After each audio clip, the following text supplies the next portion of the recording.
like we're live. Cool. Alright, pop out chat.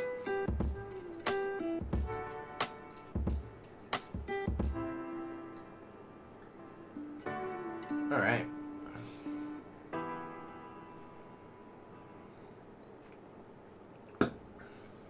Okay.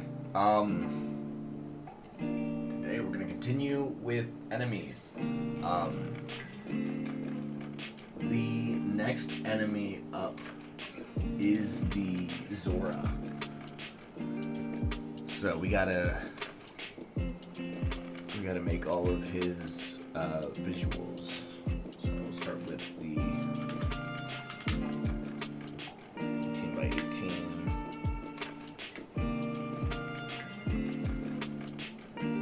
Am I gonna release it someday? Maybe.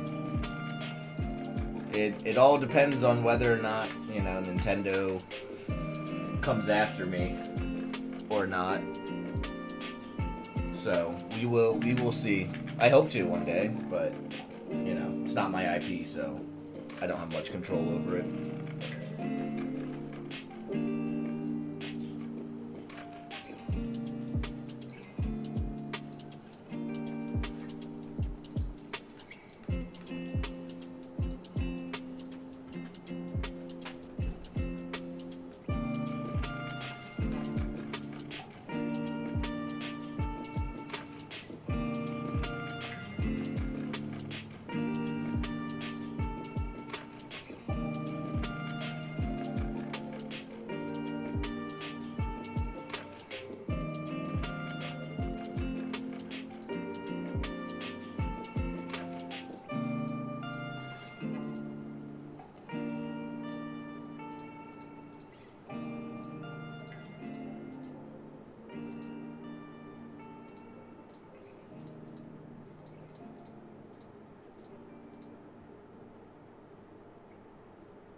Nintendo hires you someday, that'd be cool.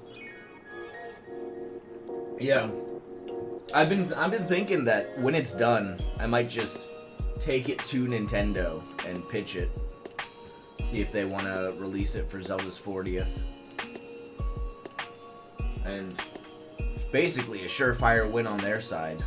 They don't have to spend any money on development, and they can honestly have like 99% of profit from it, because while yeah, I made the whole thing, like it's not taking me that long to make, and 1% of a Zelda game sales is still life-changing money. So we'll see.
Nice. I'm glad I inspired you. Games get made one day at a time. So every day you can work on a game is a day closer you are to finishing it.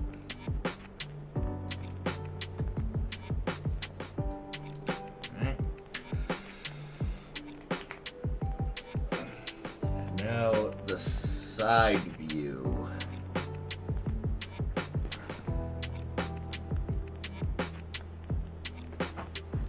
Let's see. Okay, so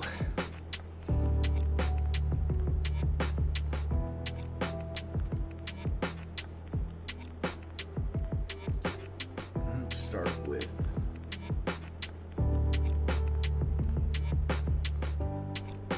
flippers, which are okay.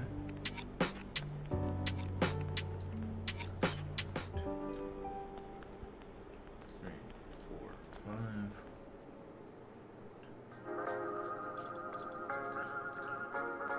4.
Do I have any games I've already finished making? Yeah. Here, let me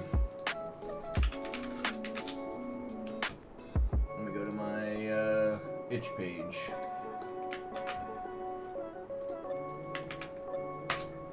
I made everything on there. The best one, in my opinion, is Tragedy of Grok the Destroyer.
And that looks like a side profile of him. Alright, cool. But some of the games can be played in browser. I'm not sure which ones, though. I know Horde Control can be played in browser. Um, um, oh, well, probably not on mobile, though. Like, you still need a mouse and keyboard for that one.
Alright, see you later, shots missed.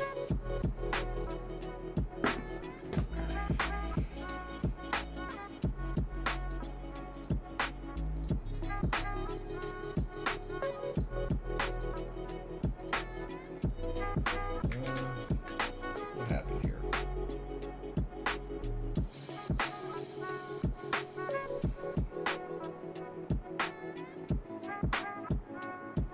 Oh, I see what happened.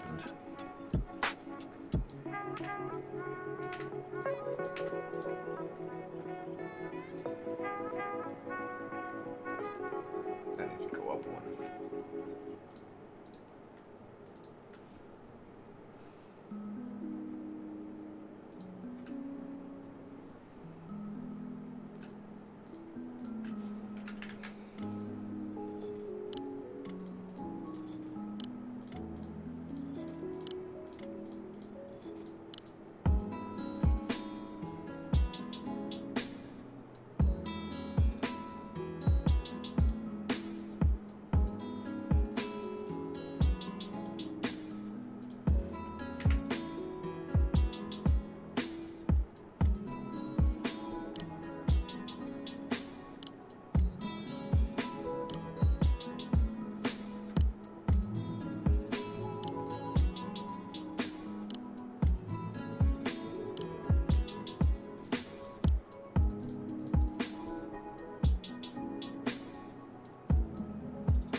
Okay.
5, 6, 1, 2, 3, 4, 5, 6, 7, 8, 9, 10. So an 8. Where I want to start. 1, 2, 3, 4, 5, 6, 7, 8.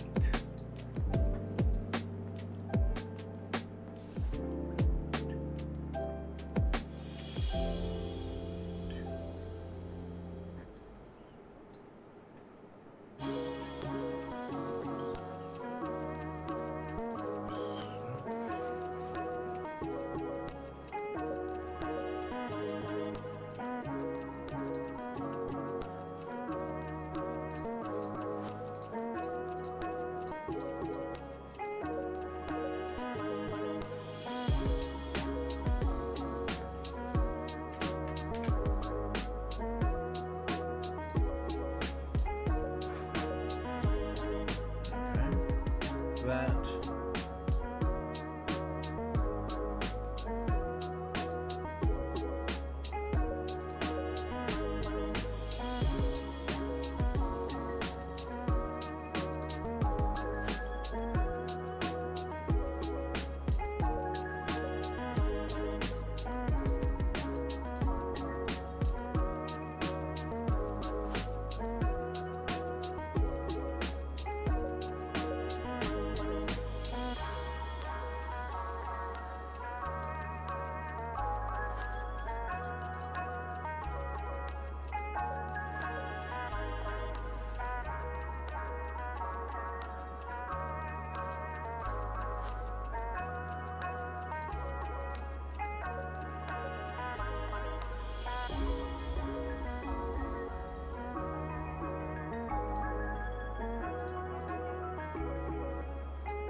I think that looks good.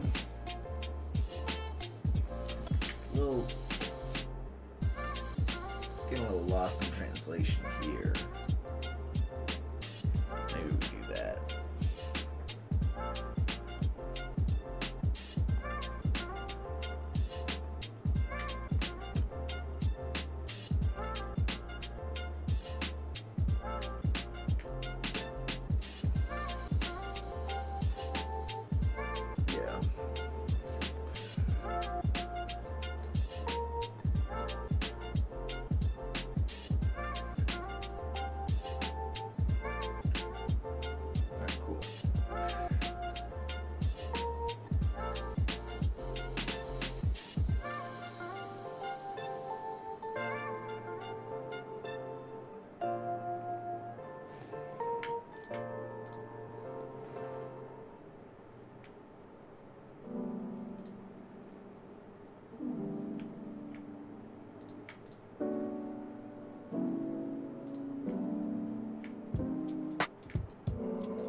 that to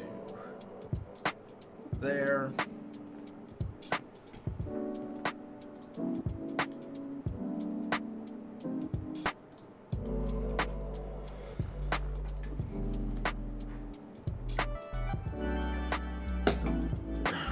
Alright. I gotta do a halfway point between those two.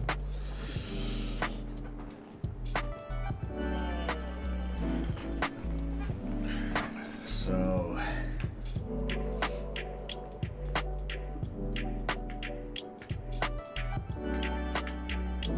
let's see.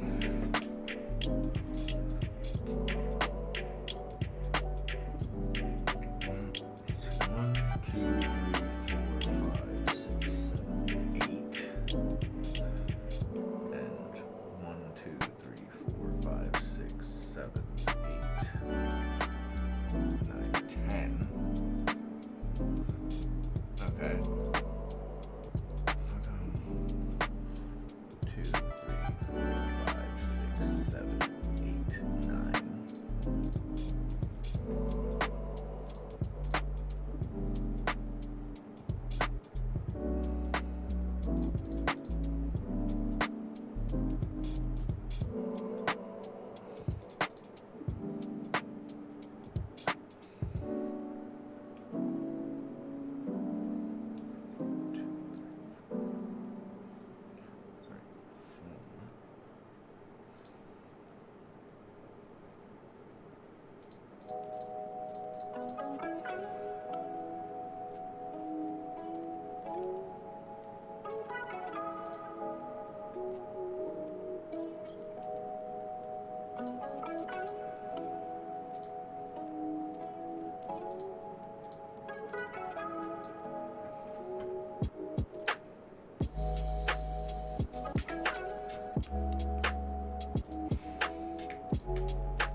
Something like that for this fin in the transition state.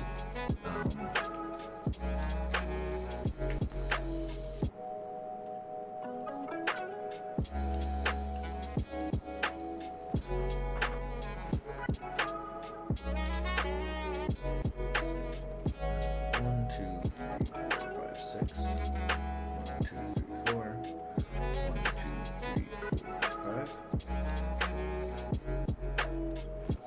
That.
I think that looks pretty good.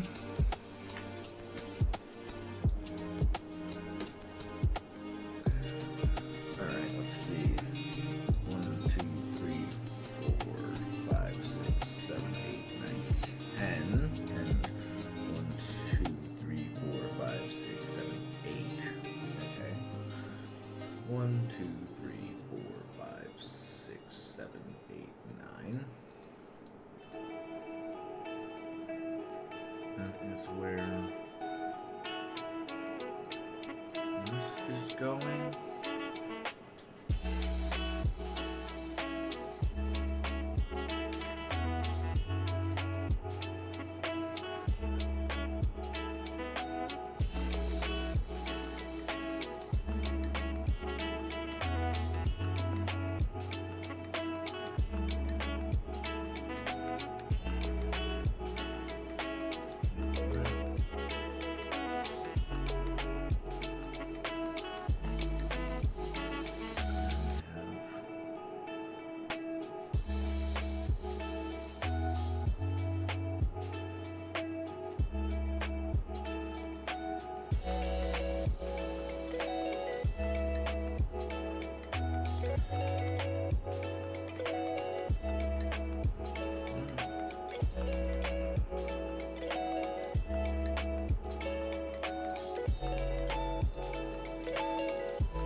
Something like that, yeah.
Perfect. Okay.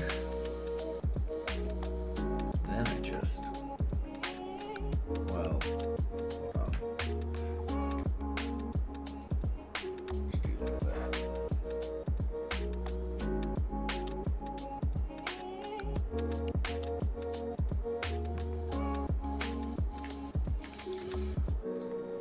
And we take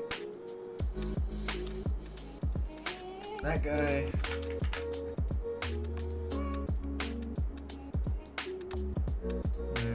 Transform horizontally. I'm gonna do the same for this guy.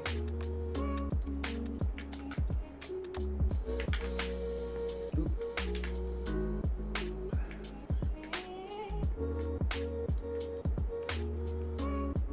Copy paste. And that guy. Layer horizontally. Okay.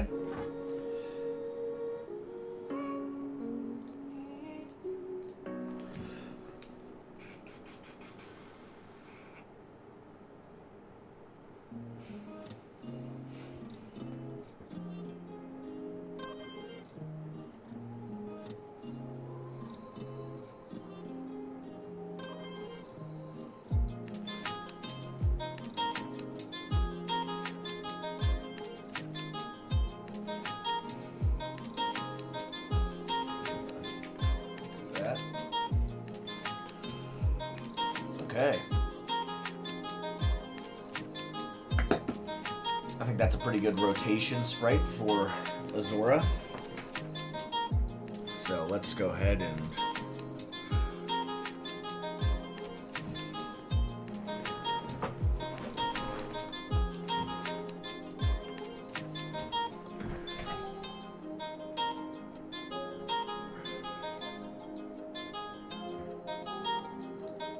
export this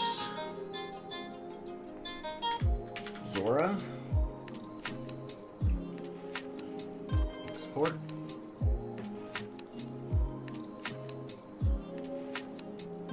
Oops. Export. Okay.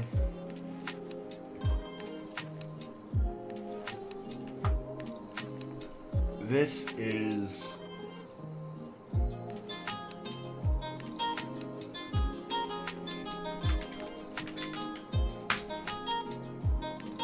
just going to be a regular Node 3D.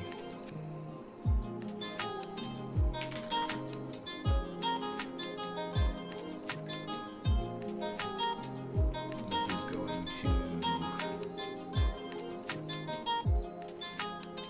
Y billboard, and he's going to have the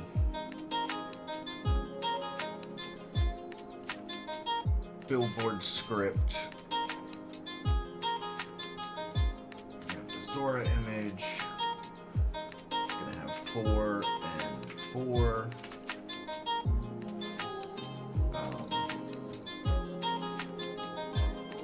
Nearest.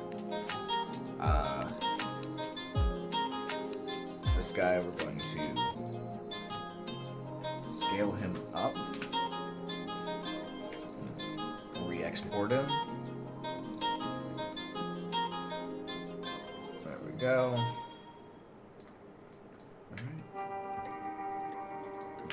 Save scenes. Enemies. Zora save.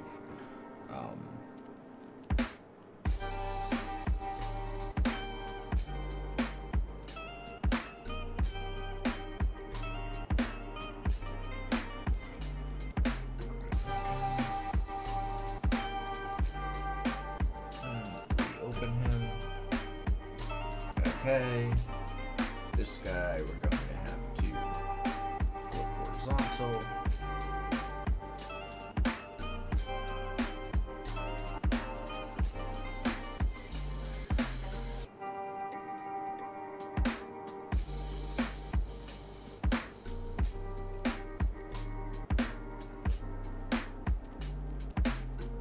Oh man. Okay.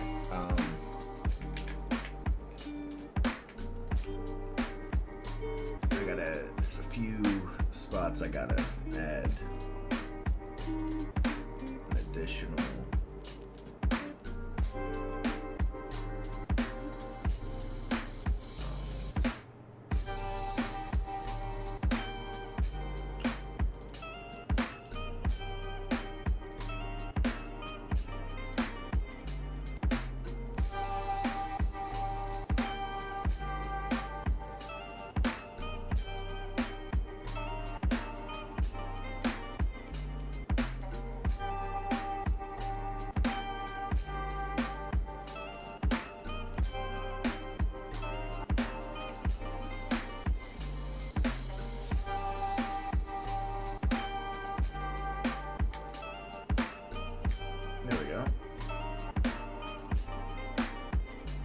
good. Right, image, scale image, scale.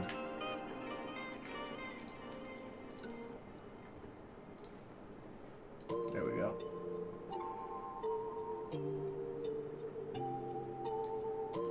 Yeah, that looks pretty good. Now this guy is going to sit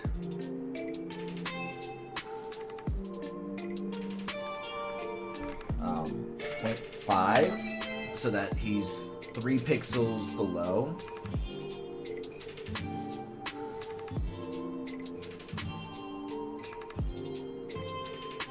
And then he's going to have a 0.8 sorting.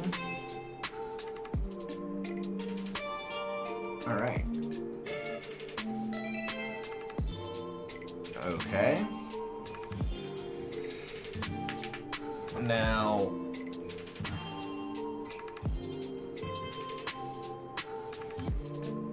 he also has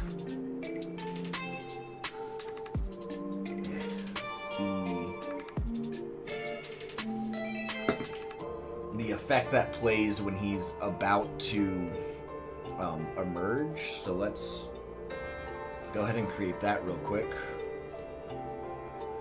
And that's going to be, we'll go ahead and just do 18 by 18. And we'll just that, and then image size. There's 2 frames on this.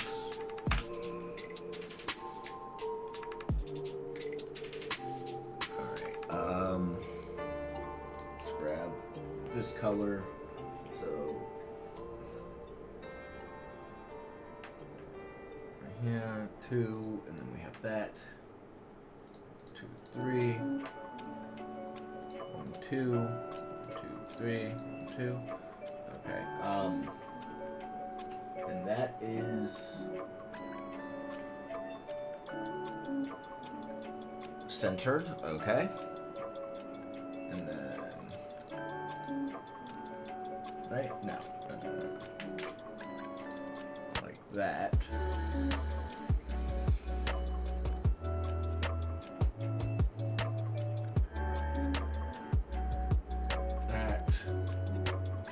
That. And then the next one is 1, 2, 3, and then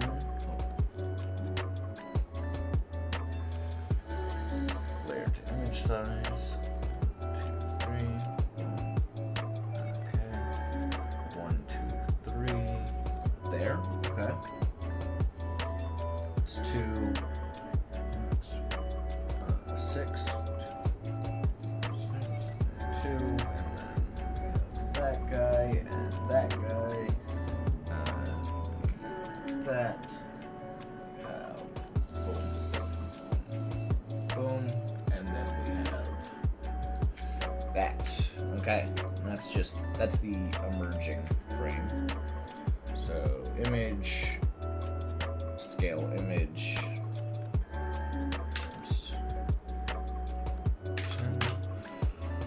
Scale. Export as Zora water effect. Export. Export.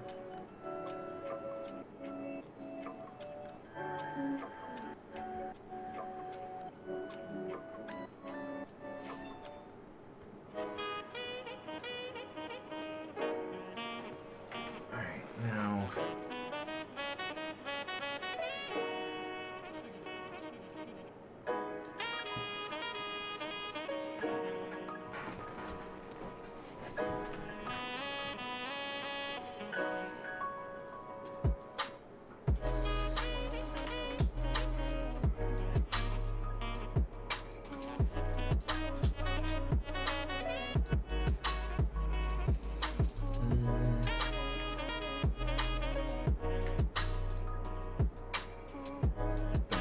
fireball.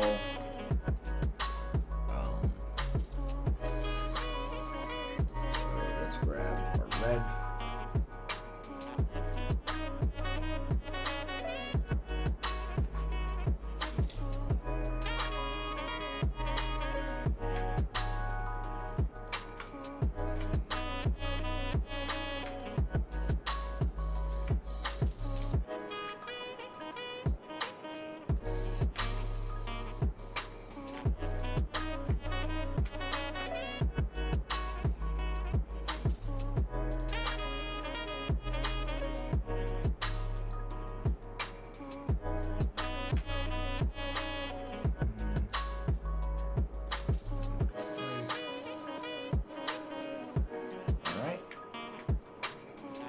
Image, canvas size, 4, size,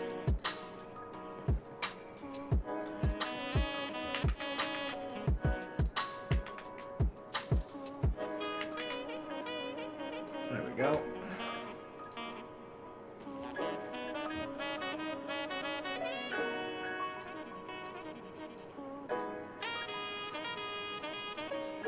That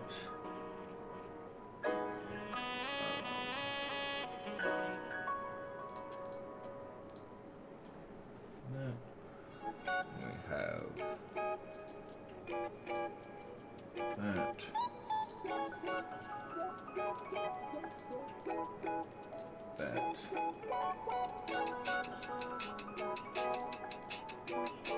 that.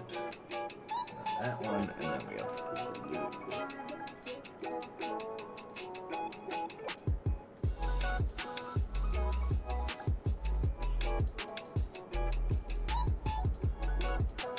Okay, so those are the fireballs.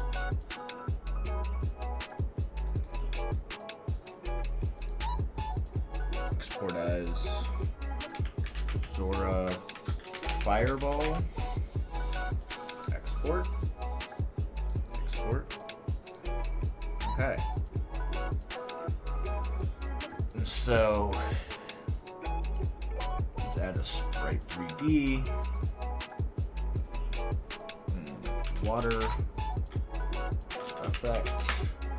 It's going to wide billboard, nearest pixel. Let's grab the Zora water effect. There's 2 horizontal frames. This guy 5.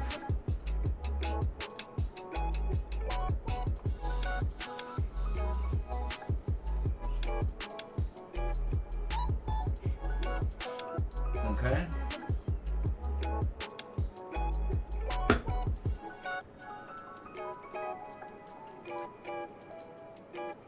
Then we'll add a animation player,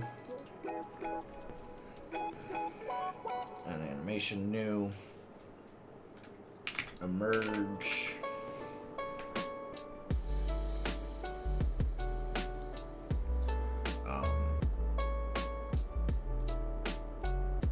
so call this Zora sprite. Water effects visibility will be off. The Zora sprite's visibility will be off.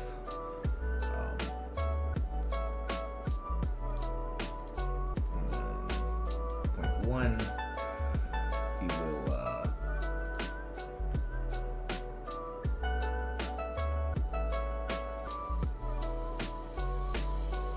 water effect will be visible. And the frame will be 0, and 2, frame will be 1, and then 3,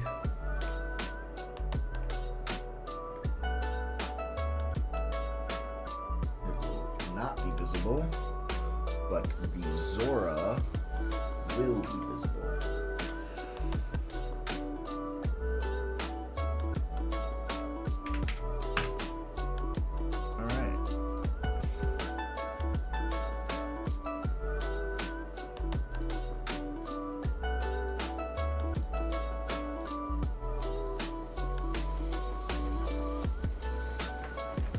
Yeah, that looks pretty good.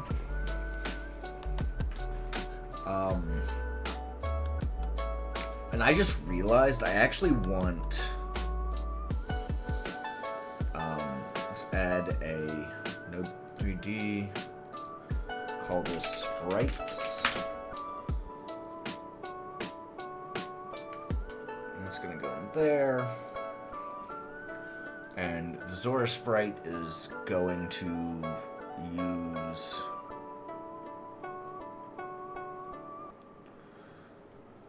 the one that aligns with the bone, like that.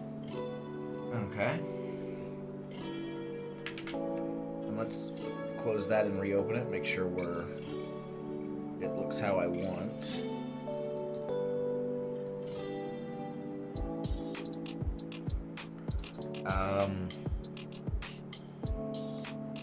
It does not.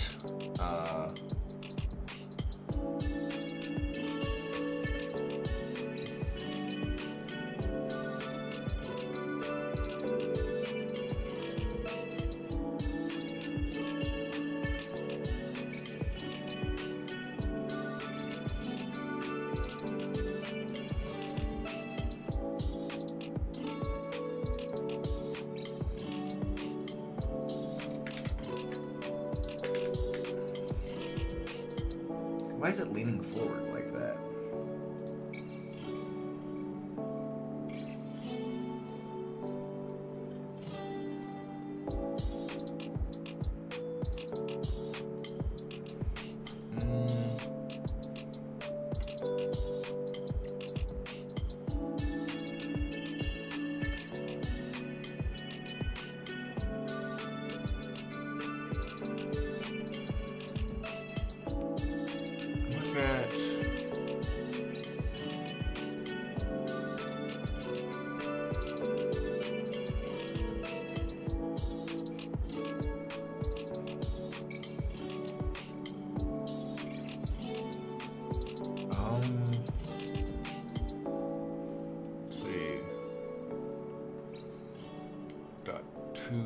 Local vector camera.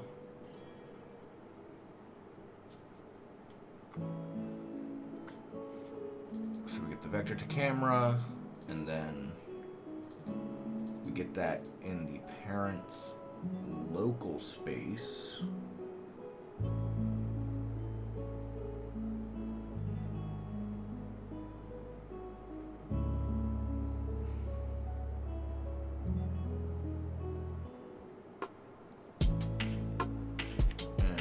Set at local vectors y to 0, and then we normalize it.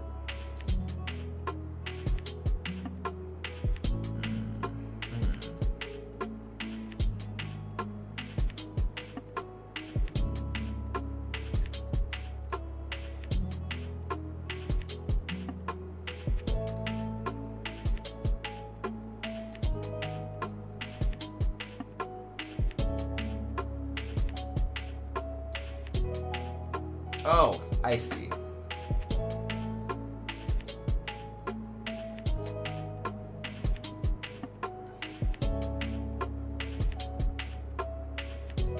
Because it was offset, it was doing that weird thing. This, then, needs to be moved up to 25. There we go. Okay, cool. Alright, animation player.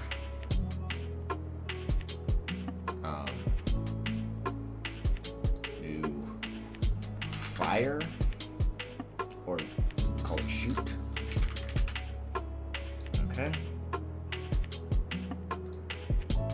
Hold up. Okay. Then shoot.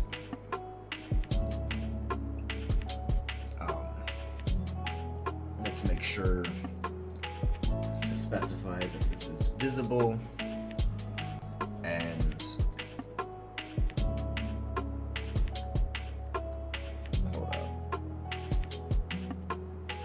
okay, this guy is... There we go.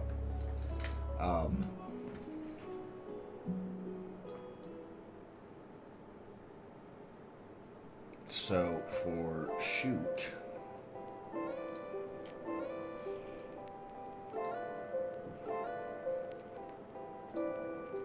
this guy is going to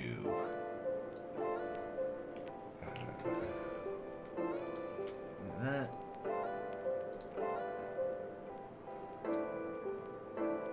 Here he's gonna do that.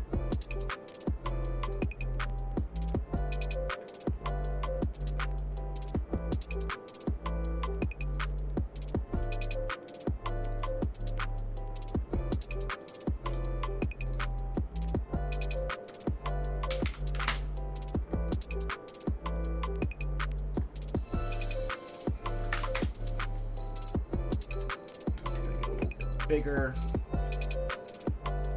and then here it's going to go back to scale 1, and he's going to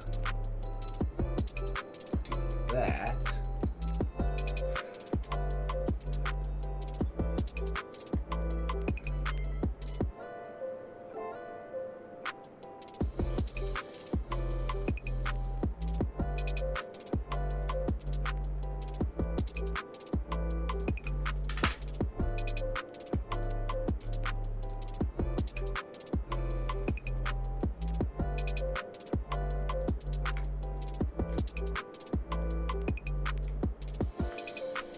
Okay.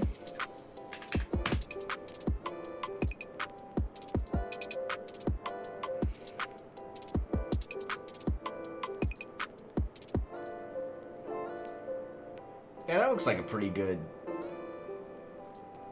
shoot animation.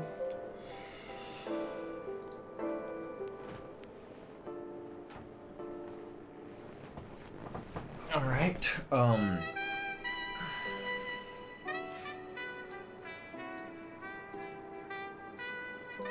And then I want a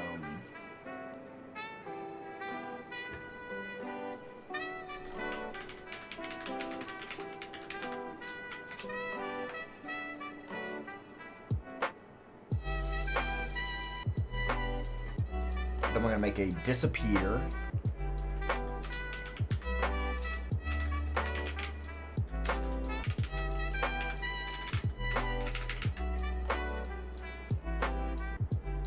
Animation, which is just going to visible on, then one, visible off, water, well, just make sure water effect visible off, and then on.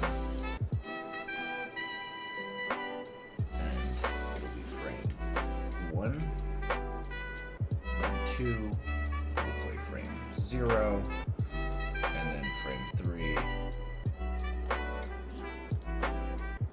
will be invisible.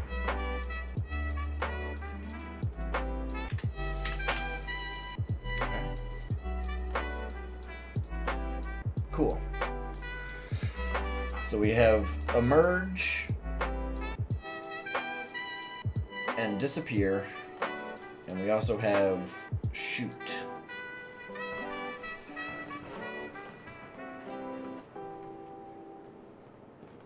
All right.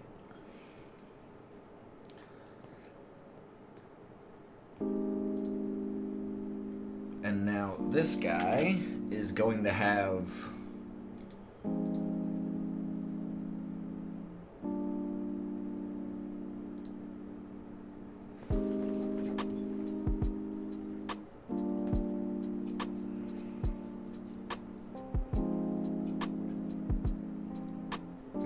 this is going to have a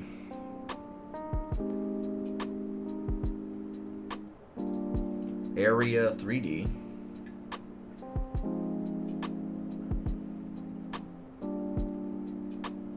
Create,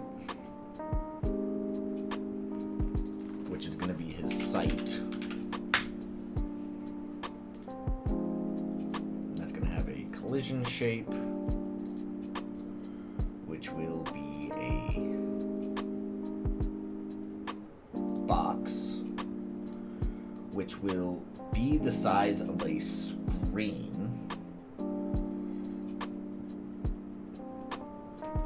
Which is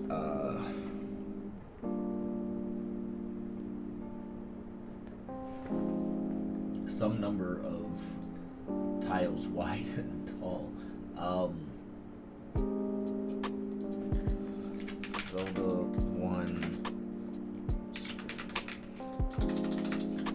size of 1 screen. Not interested. Alright. 16 tiles wide by 11 tiles high. So that's pretty easy. Which means X is 16 times 1.6. And the Z is 11 times 1.6. And the height will be 3.2. And it will be 1.6 up.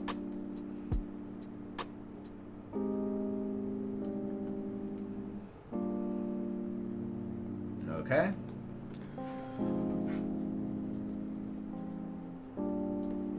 So that'll be the Zora's sight box.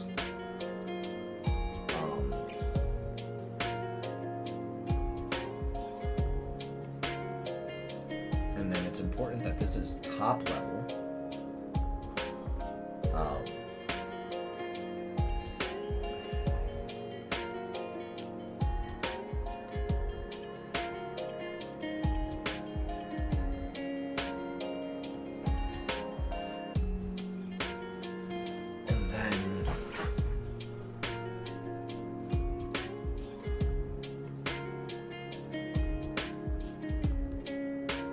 Okay.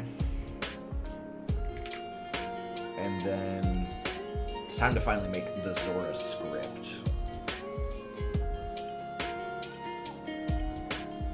Alright, create. So the first thing is in the ready function.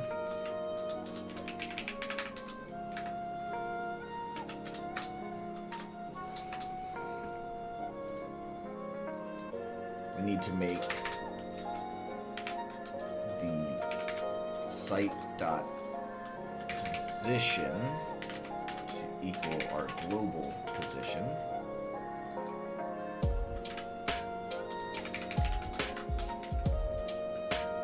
Okay. And then, so we will put his site in the center of the screen that he's on. Because Zora's will be placed center of screen. And then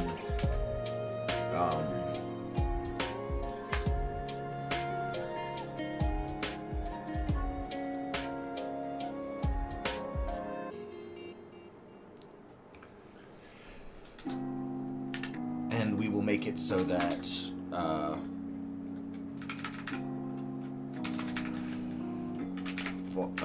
at export bar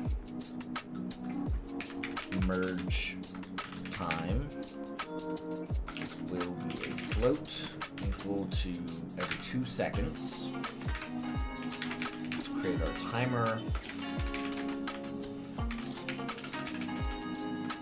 We also need to set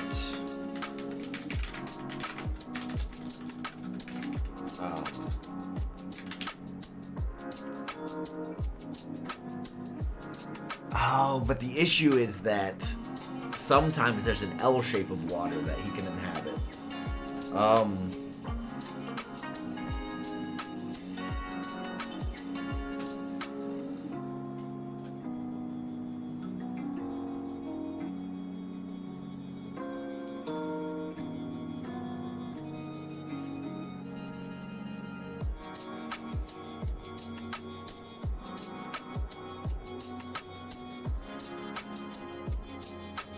Oh, you know what we can do?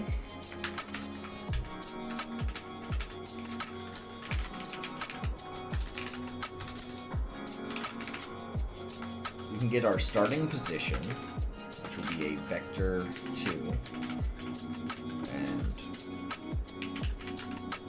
starting position will equal position. And then we can say, and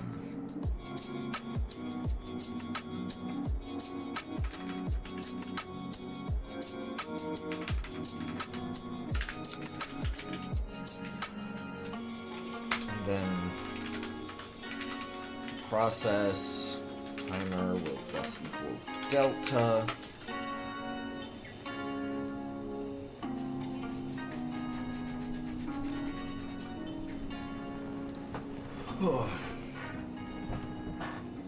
We will say, and we will actually make this half a second, because there's a chance that he won't emerge where he goes. And then we will say, if timer is greater than or equal to emerge time,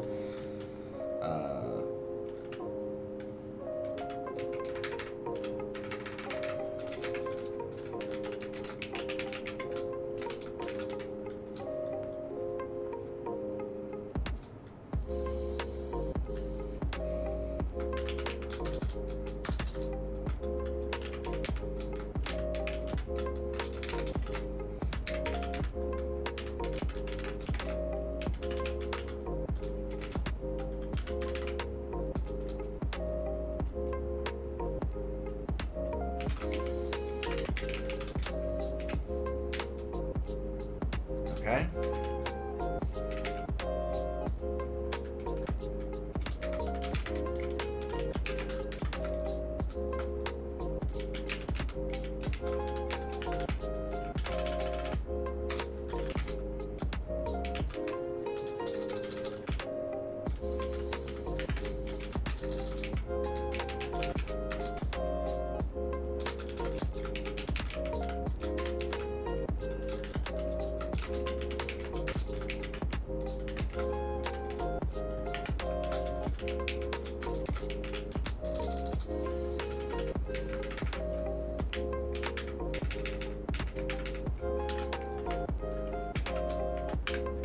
There we go. Timer will equal 0, and our position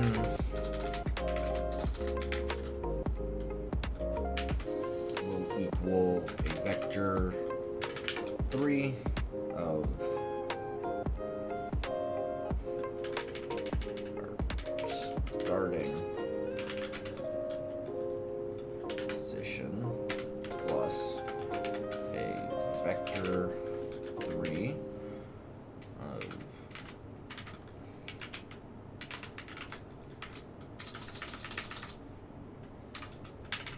zero on the y, and then x, let's see, this guy, he is 25.6, so 22.8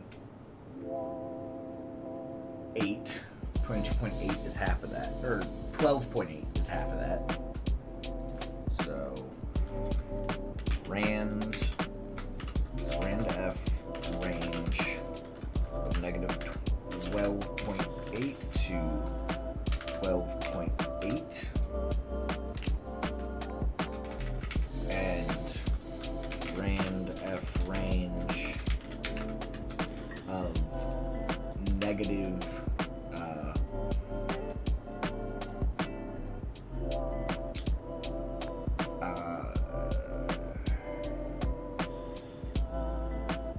8.8 and 8.8.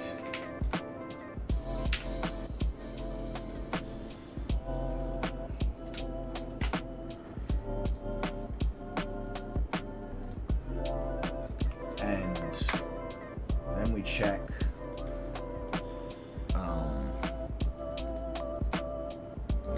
we add a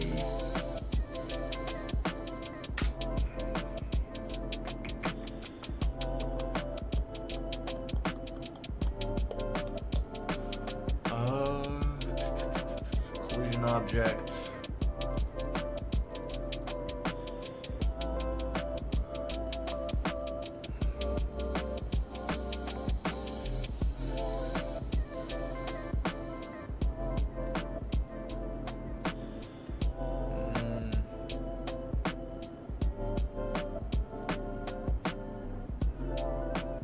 Is there a way to check if a point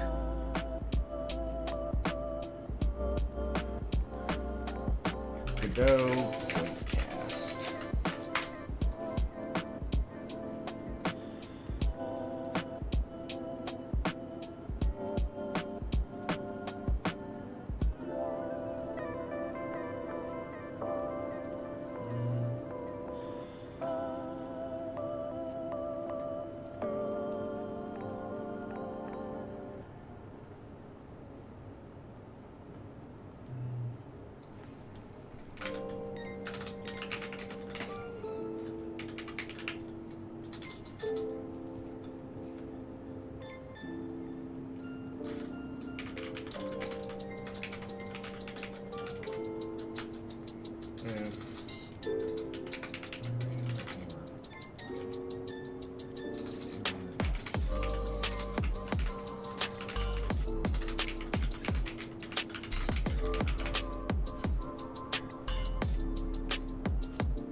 Okay. I guess I can say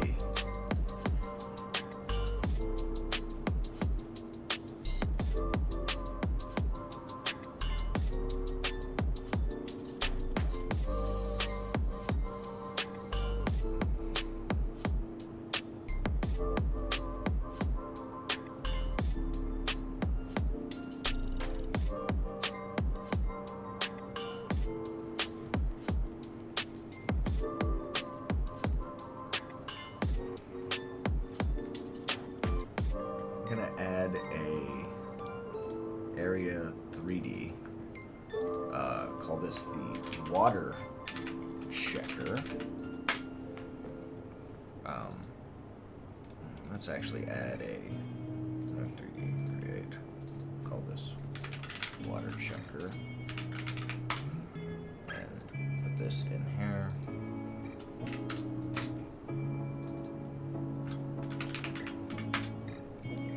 And that's gonna have a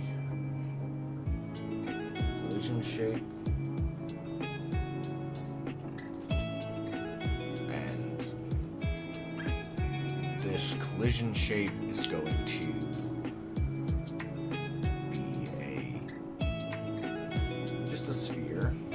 And it's going to be radius of 0.1. It's going to exist at 0.8 and 0.8. Yeah. All right. Duplicate, duplicate, duplicate. Okay. Oh, they're already named correctly. And then these guys are, let's reset that.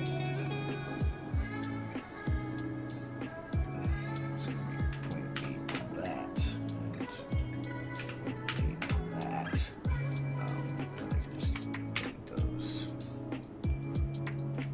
Duplicate, duplicate, then check 2. Then check negative. And then here we're going to check the X direction. And then finally the negative X direction.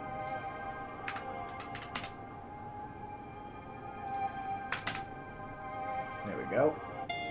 And if all 4 of those are colliding with water, then we are in the we are in water.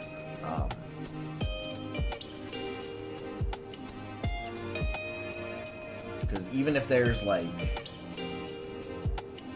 an L like that, well, I guess could spawn there.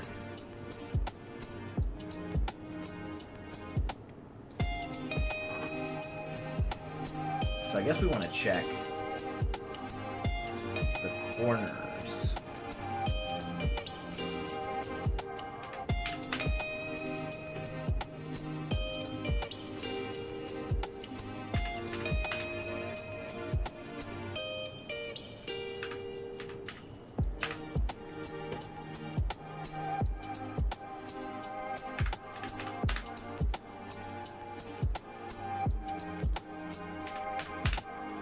We want to check like that. Because then even if it's like an L like this, this would not be colliding. Okay. And these checkers will only mask with water.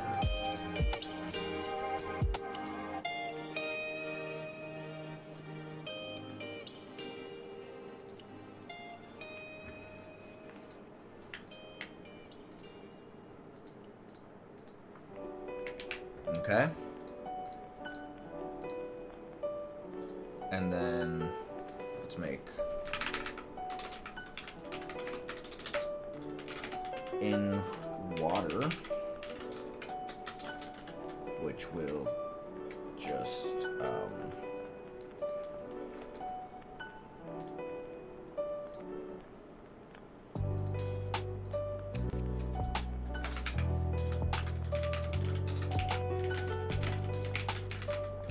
look at our water checker.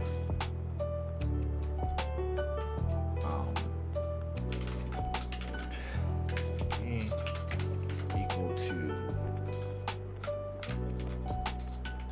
water checker, and then for check in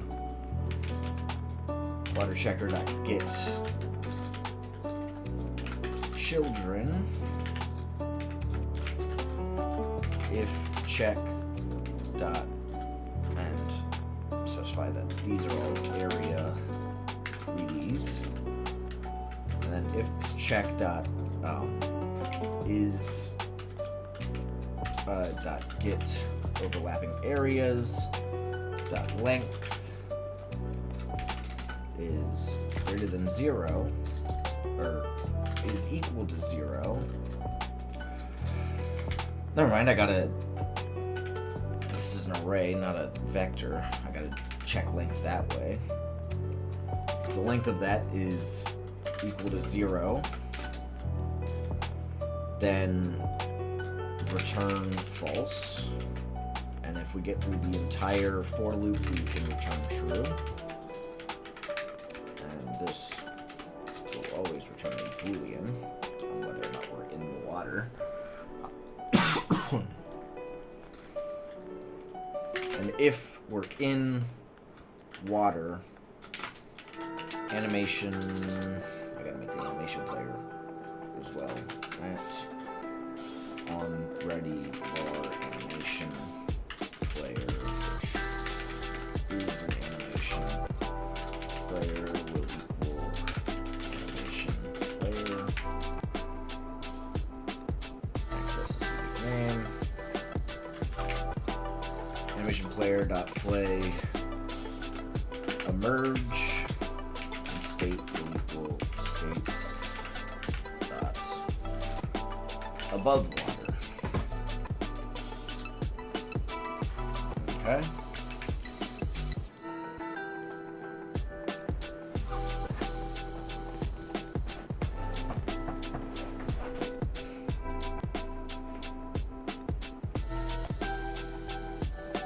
And then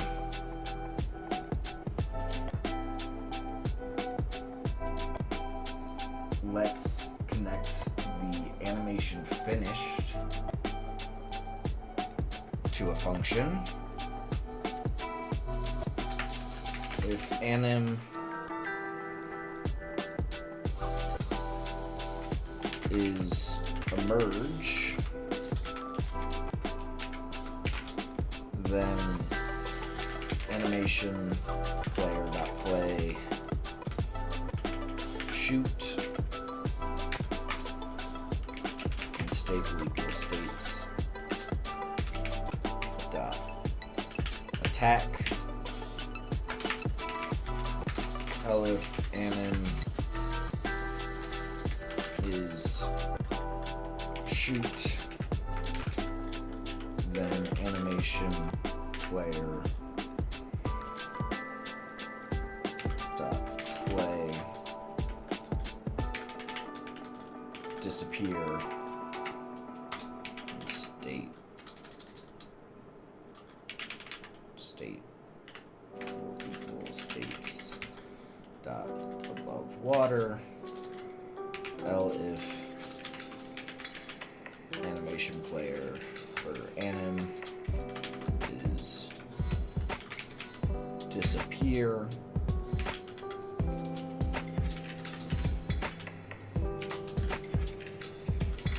state will equal states dot underwater. Okay.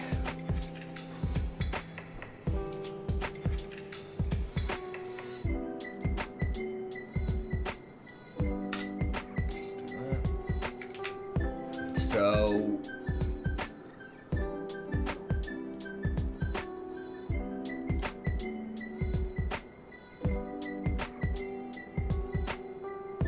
okay. So I should be able to, in the Overworld, place Azora in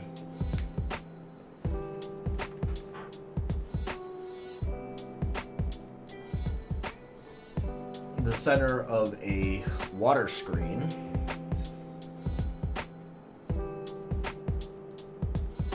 and he should every once in a while pop up.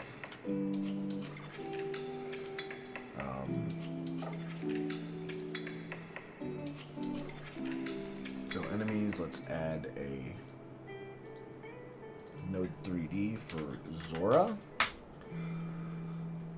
And let's throw, it's actually, yeah. Let's throw him there.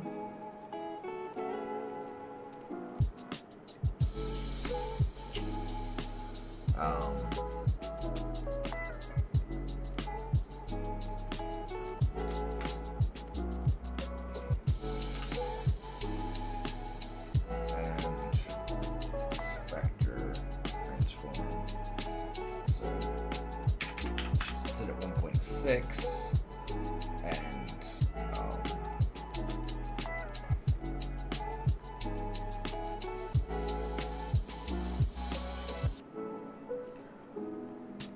let's see.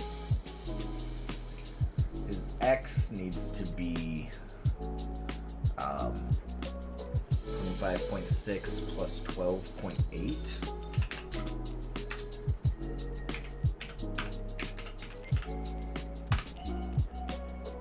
And then his Z needs to be 176, 17.6 plus 17.6. This needs to be 17.6 times 2.5. Okay. That's the center of that screen.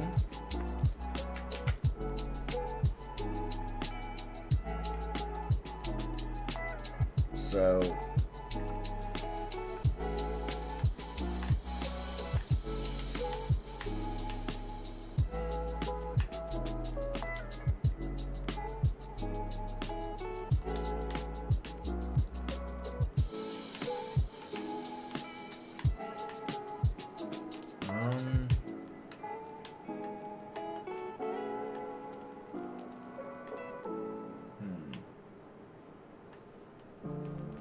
oh, thank you, Stev. Let's see, is he spawning over at the world origin? No. He is not. Oh my god, getting caught on geometry there. I gotta fix that. Okay. I'm not sure why he's not spawning. Let's go into the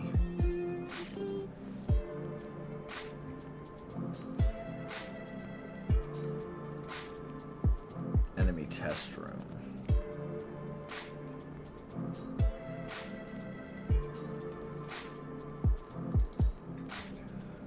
Alright. Get rid of the moblin.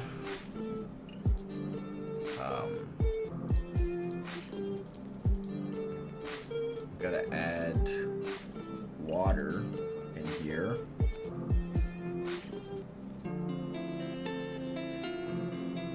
So, well, let's just place him in center, and then we'll just move Link back.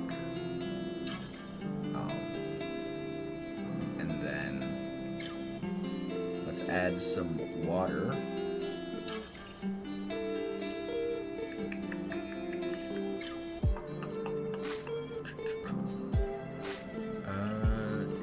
I could find the scene, that is. Right, water. Just put that in there.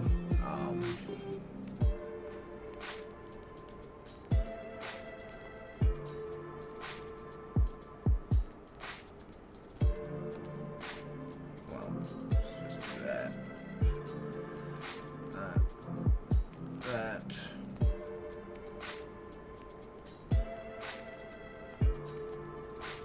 Okay.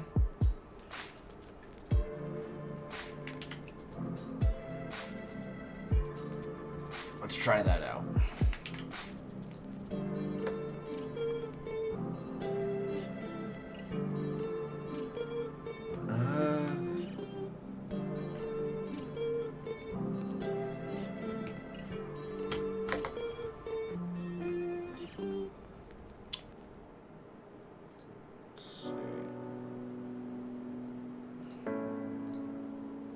Let's change his reset to just make him visible.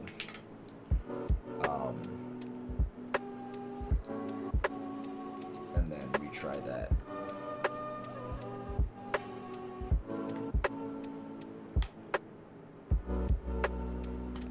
Okay.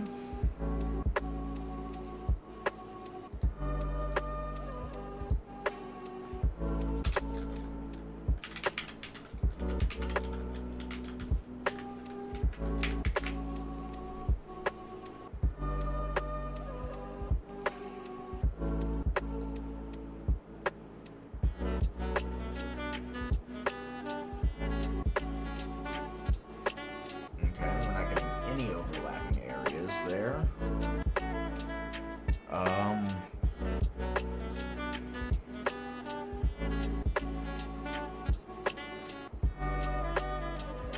So it masks with water.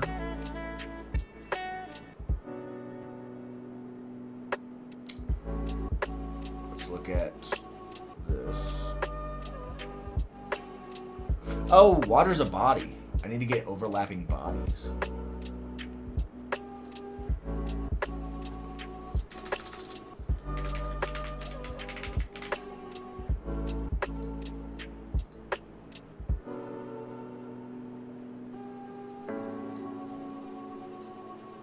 Okay. Yeah, okay. So it is starting to get things. So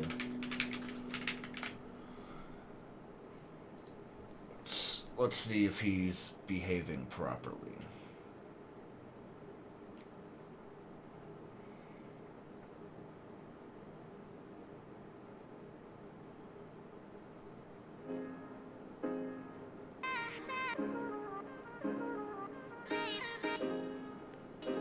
Okay.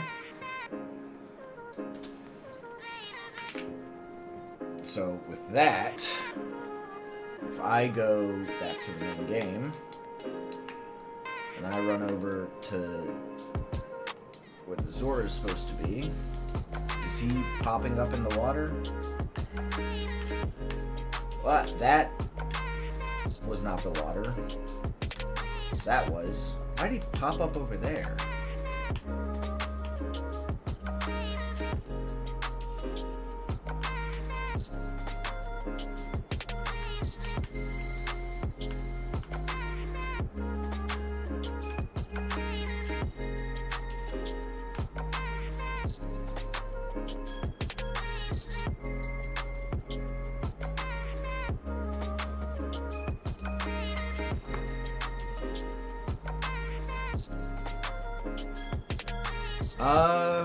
Huh. Why is...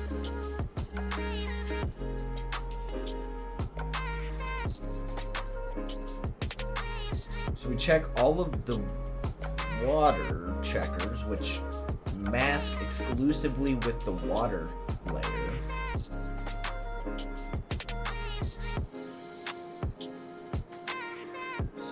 Zero...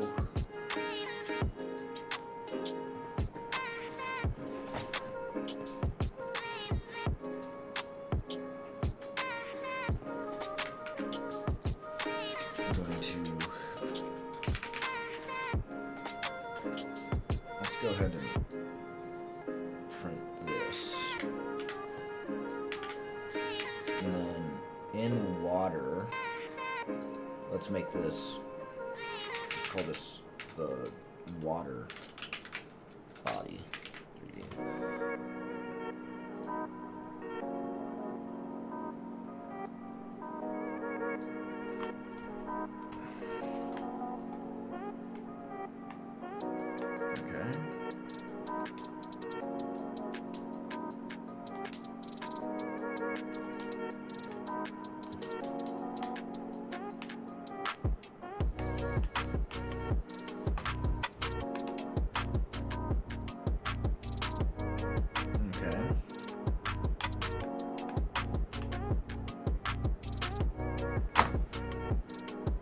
I wonder if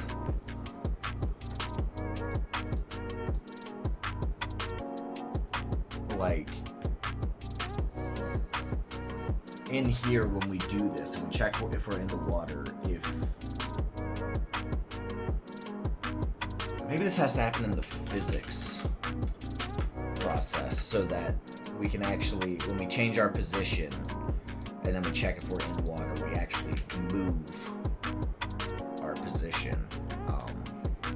Yeah, let's try that.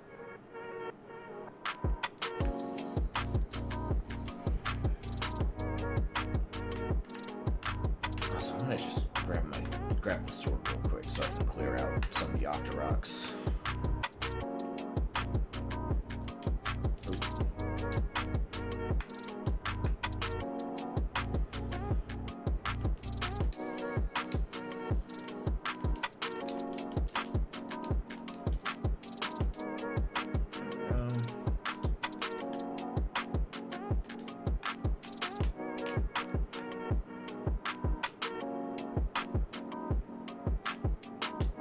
That was in the water. That's not in the water.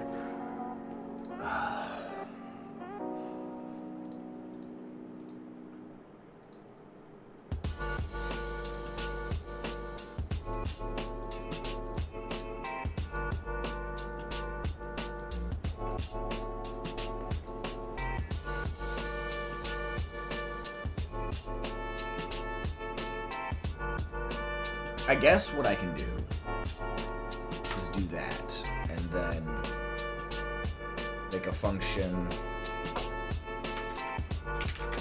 check in water, which I can then call deferred check in water, and then I can put this here and then reset timer after that happens. Alright, let's try that.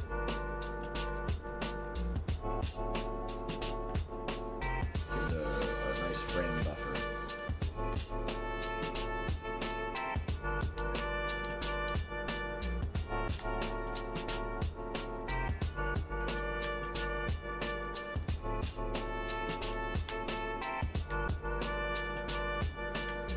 Well, nope, he appeared right there.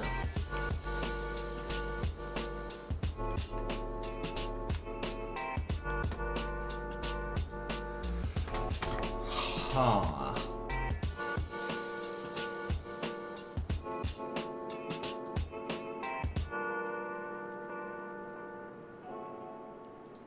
Let's do that. And then enemy test room.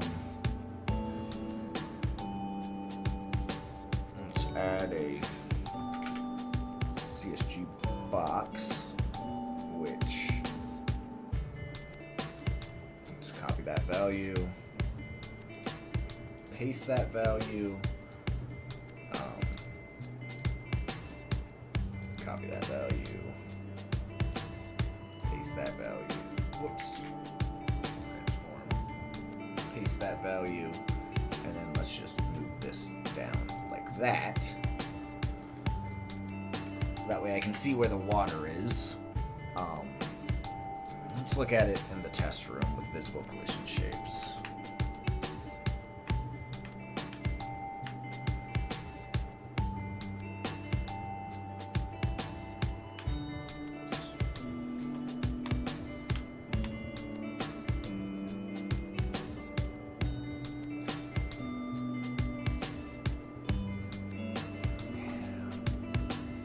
Call deferred seems to still not be working quite right.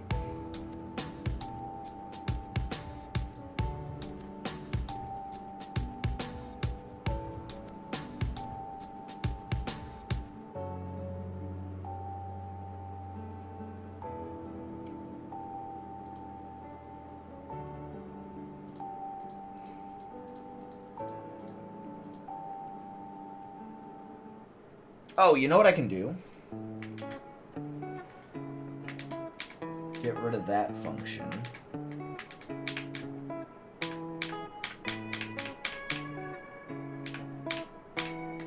Yeah. And then instead of doing this,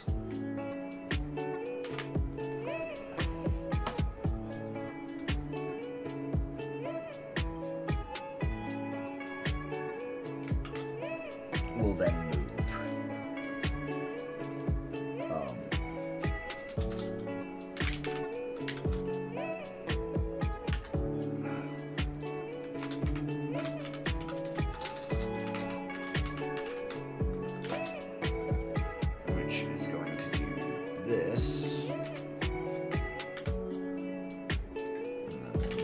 Here, and then we'll also move after we disappear. Alright, let's try that.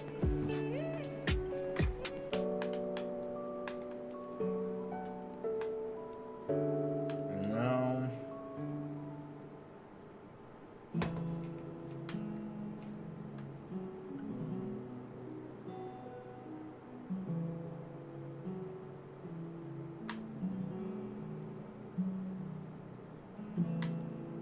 Seems to just always be doing it.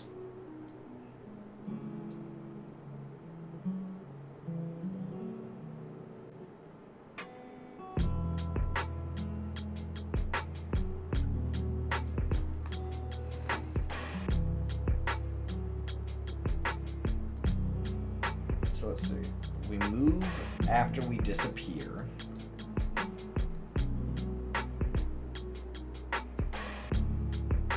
Oh. And we set timer equal to 0.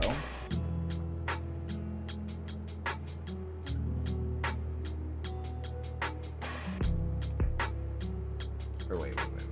We can just always. Yeah, timer equal to 0 when we move. And timer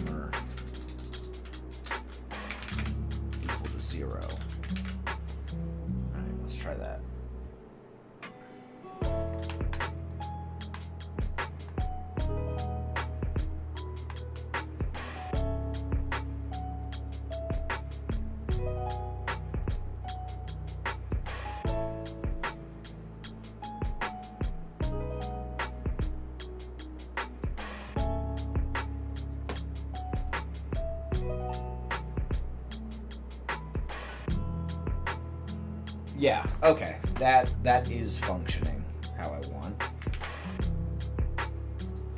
So if I go into the actual game, he should only be appearing in the water.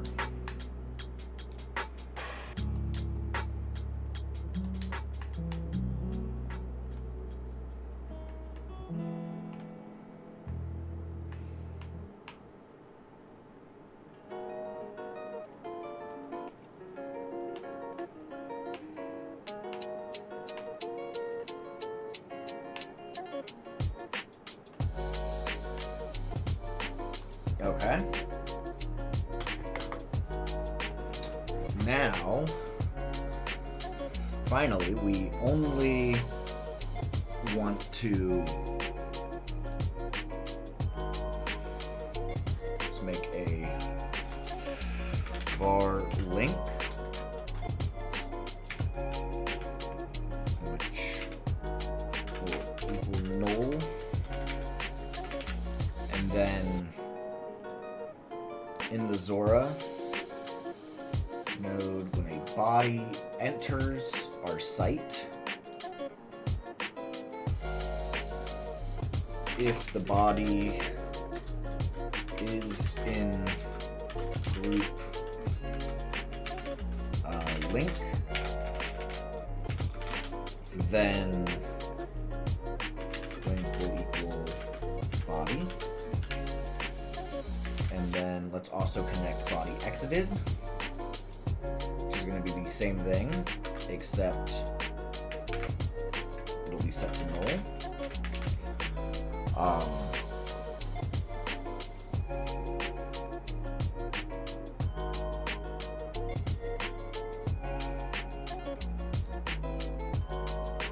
Play. This will be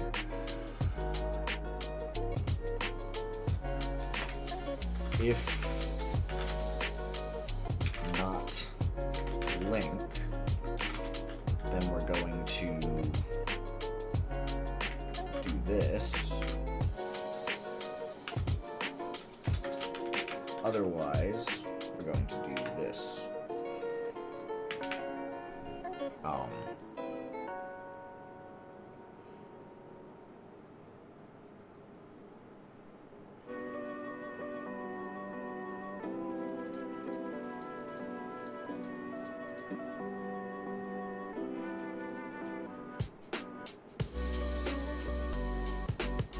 So while we're underwater, the timer will only increment if link is in our site.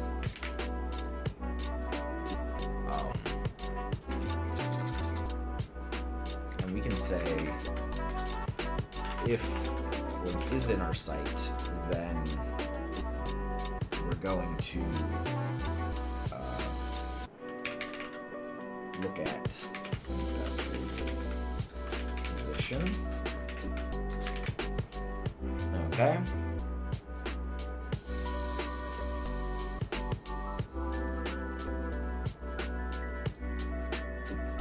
And then the site is only going to mask with link. Now let's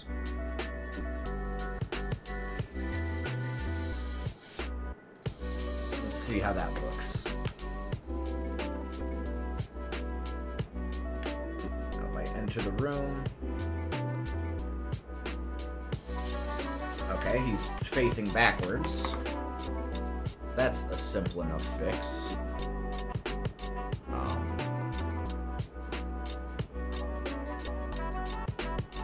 We just need to take the sprites and rotate them 180. Okay, we go into the animation player and reset. Let's make sure that this is set to off.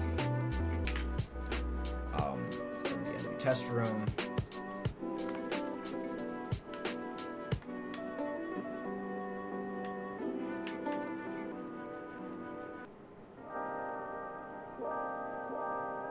What?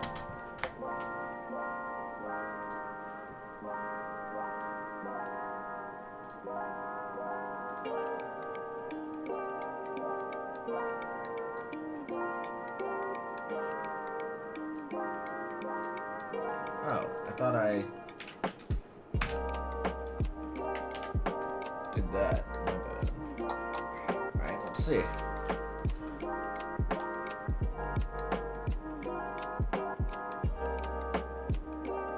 What? Why?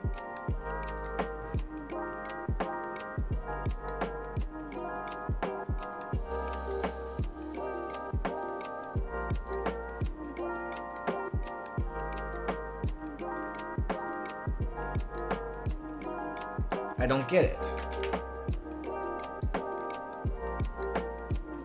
So this guy is going to look at Link. So it does make sense for this to be 0.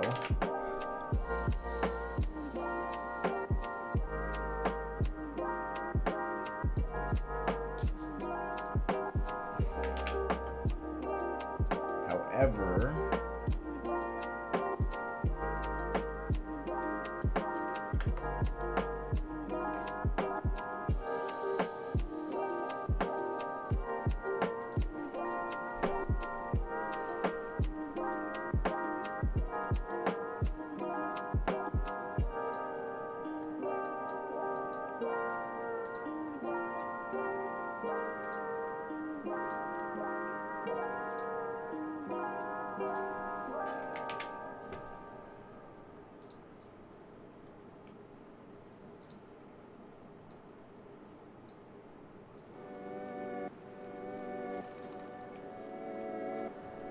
I can rotate that.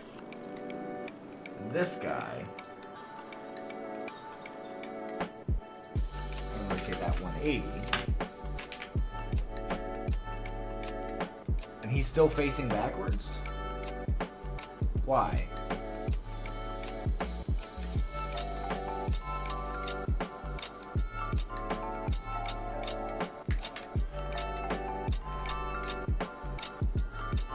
Do I, like, set the sprites? No?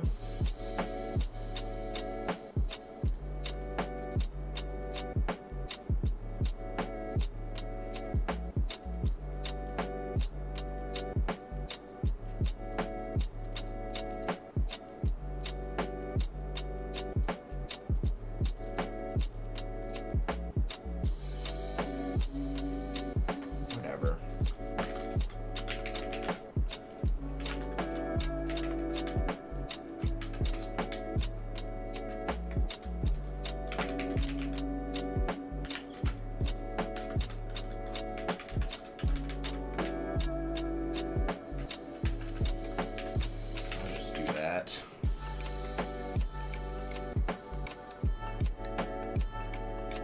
We take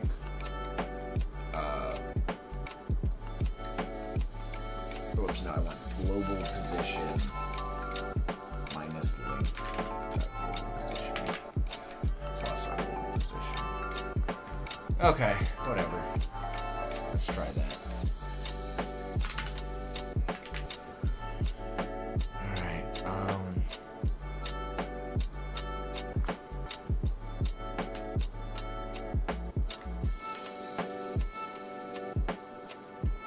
Okay.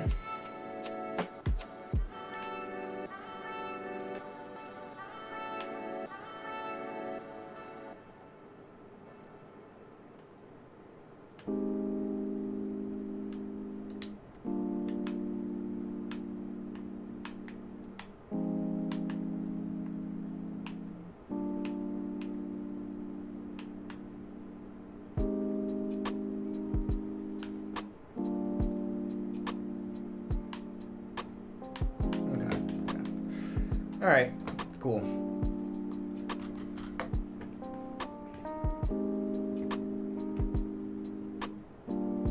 Zora, set this back to visible, debug, visible collision shapes off. All right. Let's see if the Zora pops up as we expect.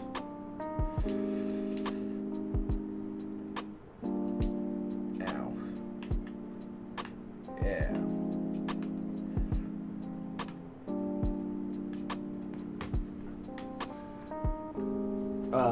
not gonna pop up on here. I gotta be in the square. Yep.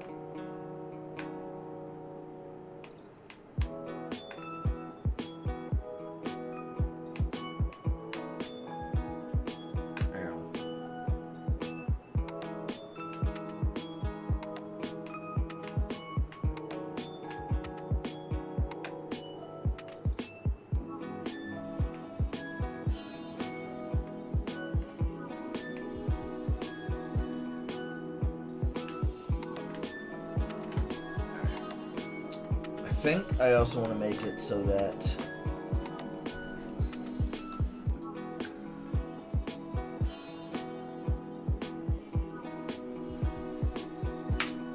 that timer doesn't reset there. It just resets when after he does an attack. That way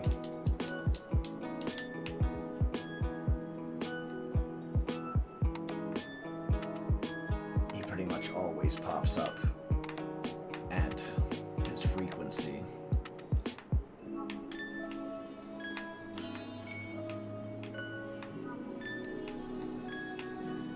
Okay.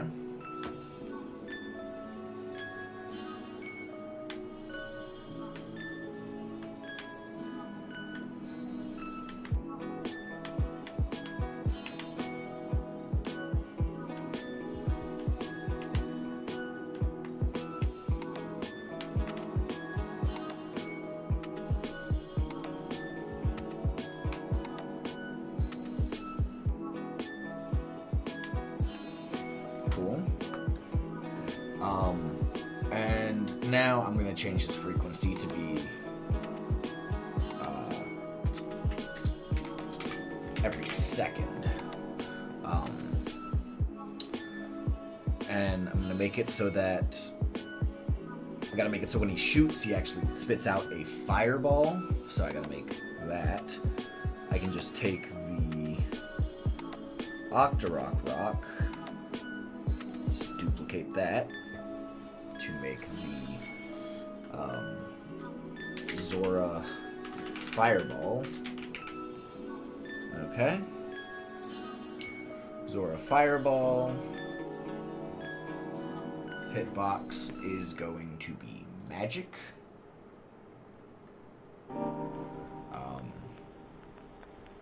And then the sprite is going to be the Zora Fireball, which, did I not scale that before exporting? I did not.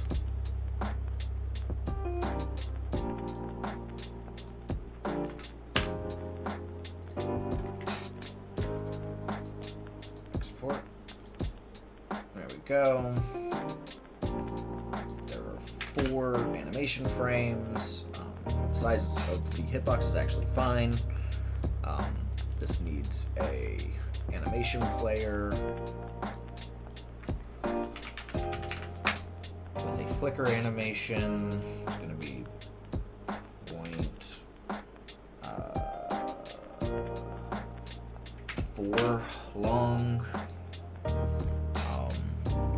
Sprite frame.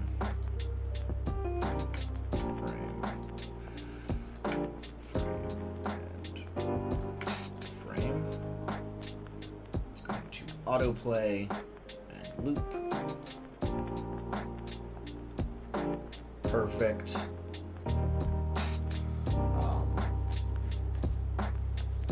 And then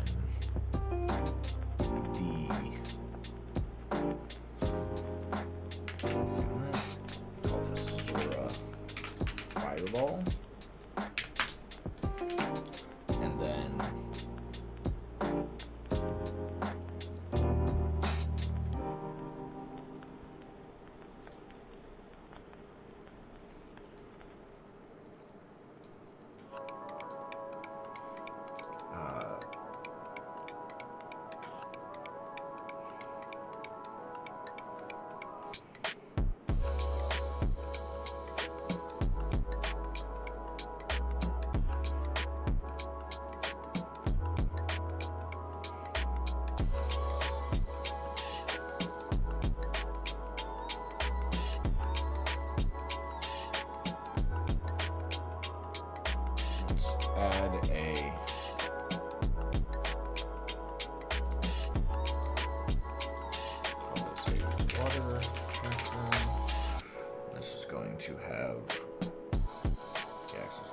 name, and we're going to add a collision shape, which is just going to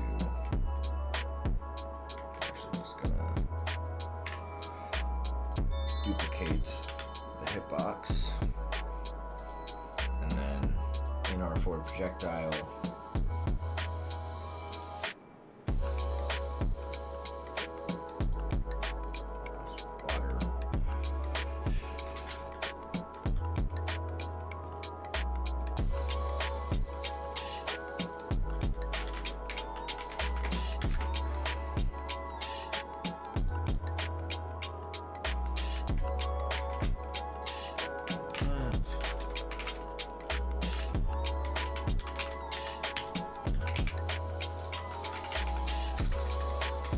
checker that is get overlapping bodies.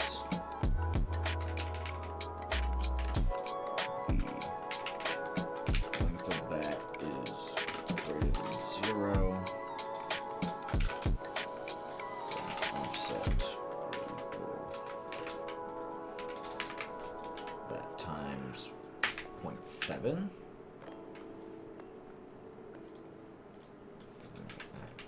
Offset.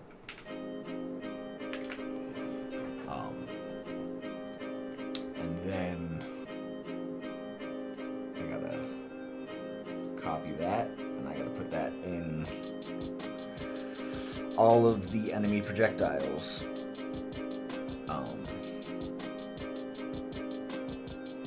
Which is just the Moblin Spear,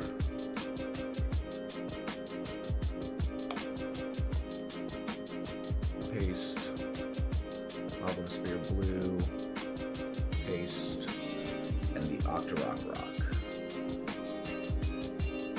Paste. Alright. And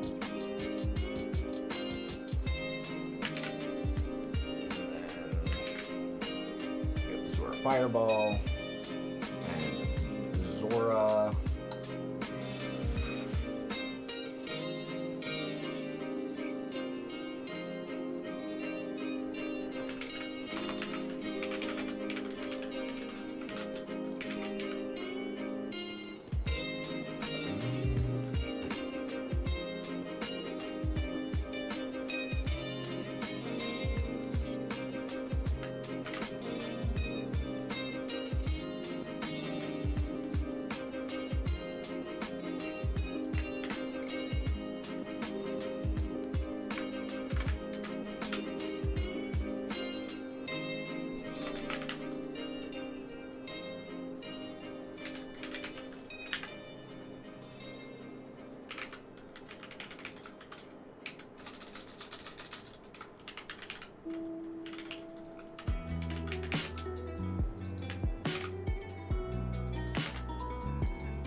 Okay.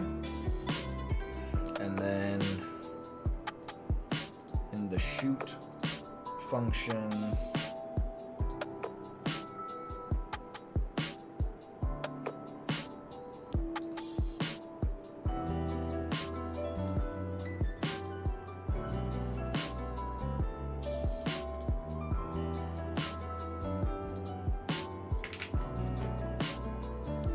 all right, let's see if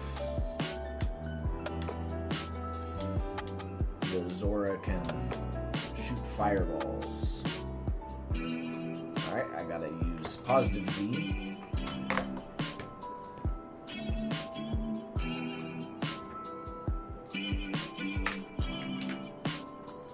Okay.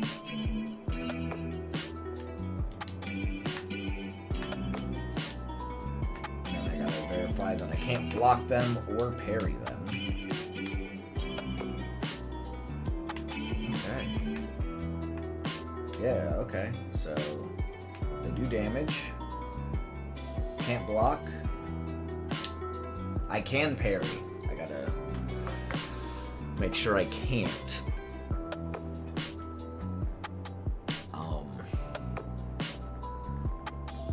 So Link.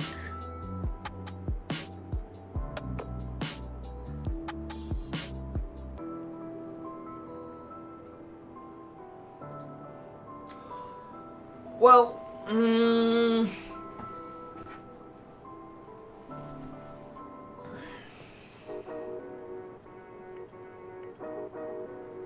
do I want that, though? Should you be able to parry magic attacks without the magic shield? Is the question on my mind.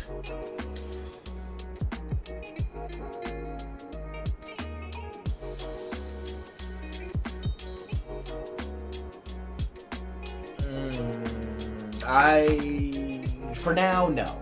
For now, you need the magic shield to deal with magic projectiles.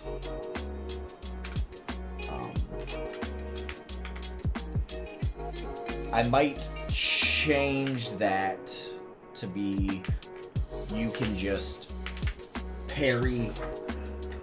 You can parry magic projectiles, but like you can't block them. To make it so like it's risky to parry them, because if your timing is off, like if you do it too late, you're gonna take the hit. Whereas like if it was a normal projectile, you wouldn't. But I think making it so you can't even deal with it until you have a magic projectile is even better, or a magic shield is even better. But I'll be right back. I got to go grab something.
I'm back.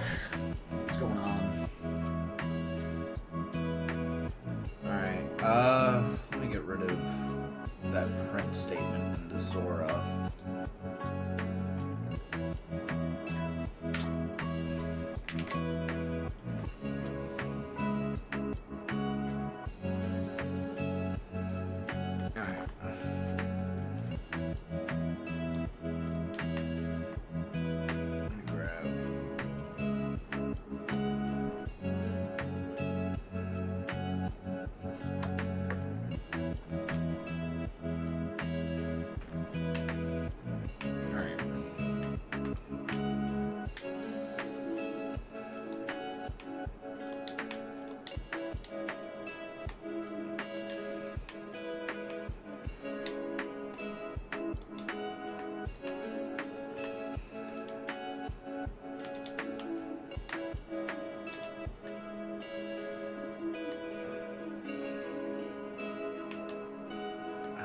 Can't deal with that. Can't parry it. Just gotta avoid it.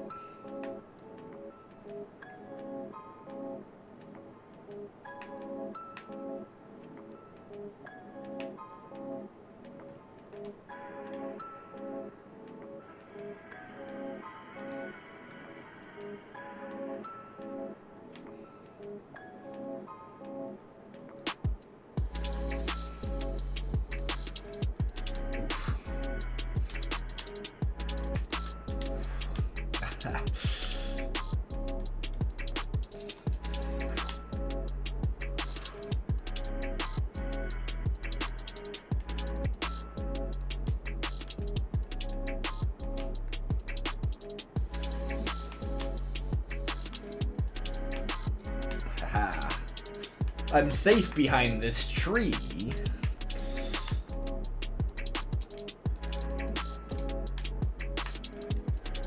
Alright. Now I just gotta make it so that Zoras can actually take damage and have health and all that cool stuff. So, health should be pretty easy. Octorok, give me this and this. Copy.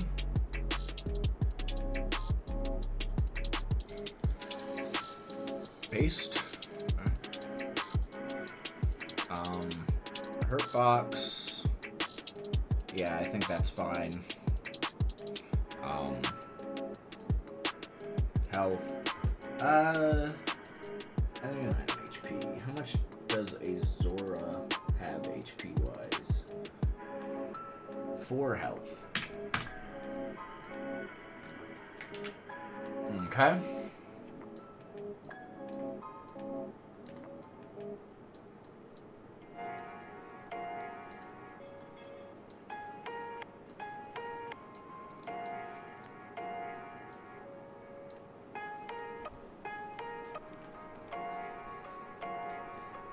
Alright, and then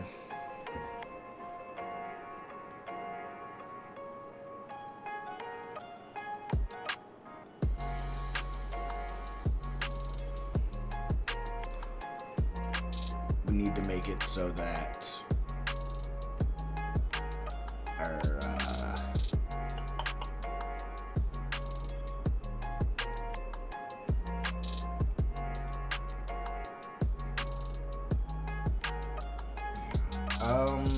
Octoroks. Their hurt box connects to this guy. Yeah. Just gonna copy that function, throw it on the Zora.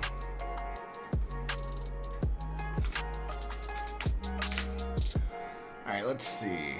So, check out the hitbox.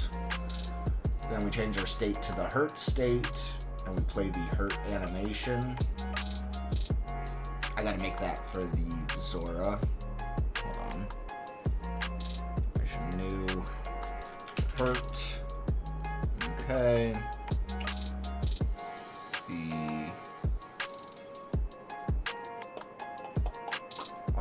rig. Maybe hurt.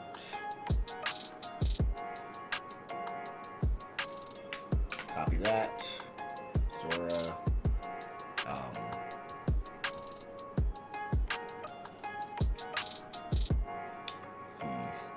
The Zora sprite.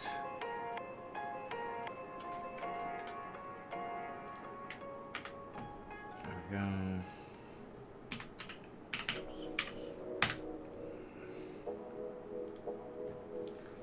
Okay, and then this guy, instead of being cyan, is going to be red.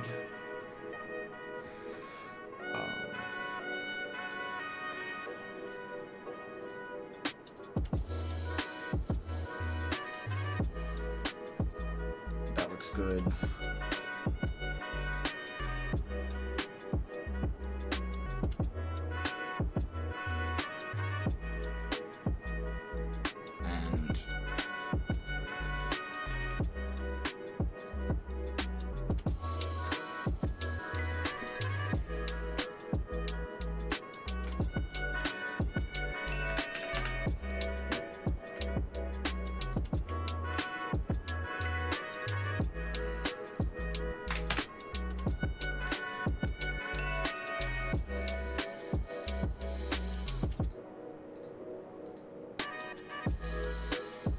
That looks good.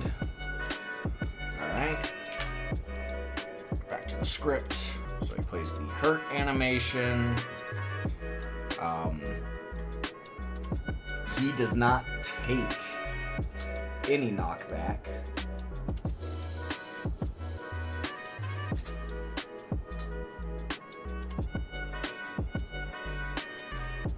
Thank you, Smelly Cat.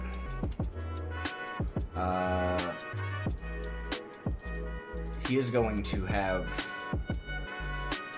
a stun timer.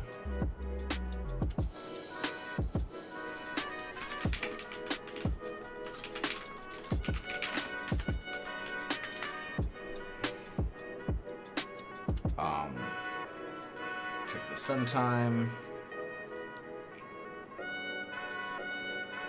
Hurt, and then is dead. And we need a die function.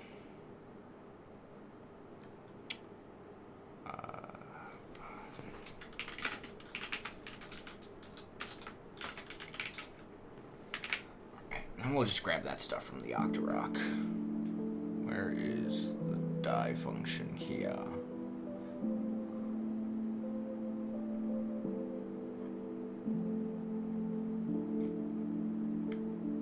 Oh, that's in the enemy.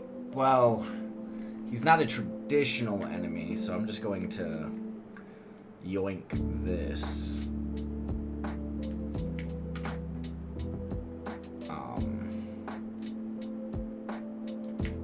Put that in there.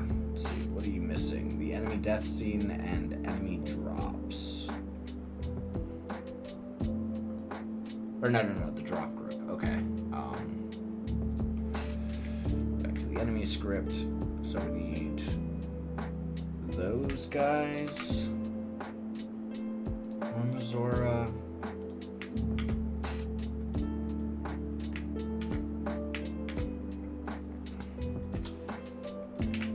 There we go.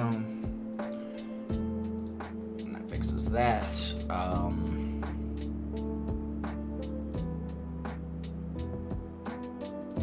Zoras are in the X group, right?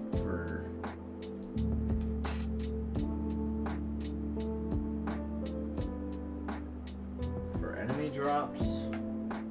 No, they're in the D group. I didn't know Zoras could drop items. How about that? Okay, so we can do that.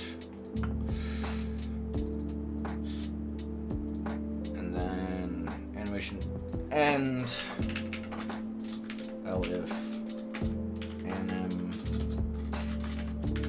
is hurt if stun timer is greater than 0. 0.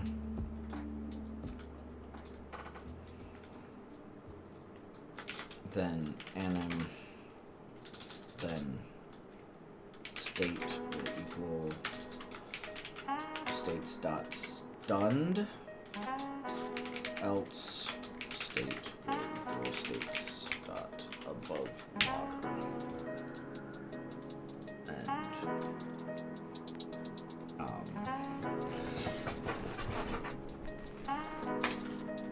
And animation player.play disappear. Okay.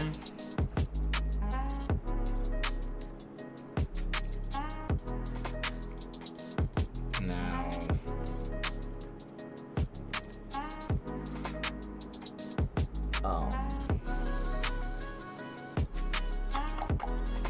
the Zora is going to be in group D, and we got to make it so that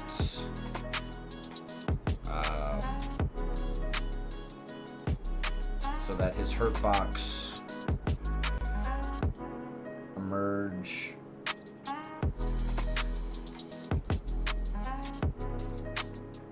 and make it so the hurt box collision shape is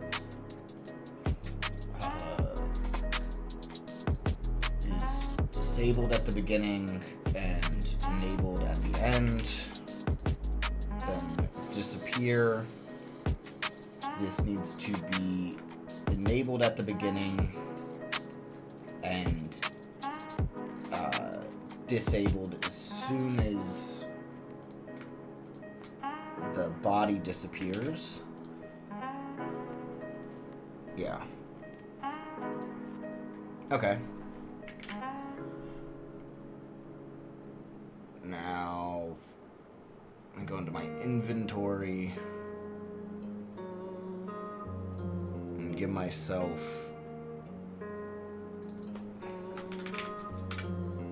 the bow and arrow so that I can actually attack him.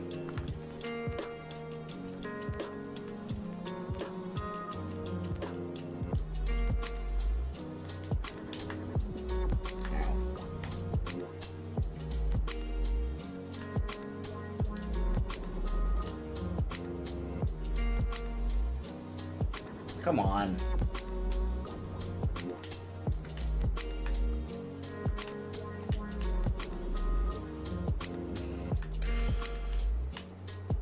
Oh, come on. Alright, it is incredibly hard to hit him, but... Oh!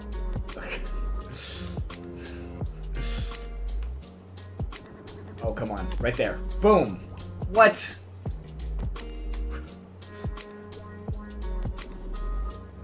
I call Fooey. What? Is his hurt box not becoming visible?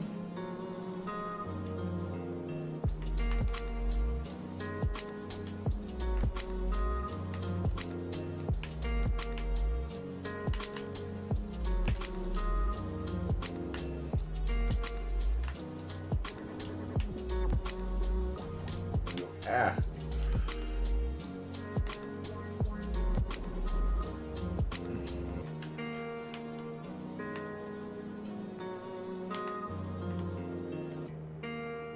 It's definitely becoming visible.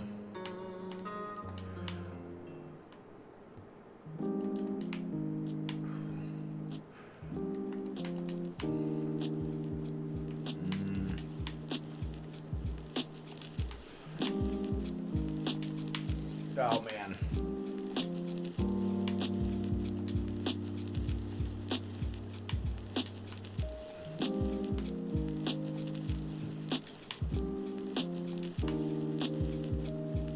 That should have hit for sure.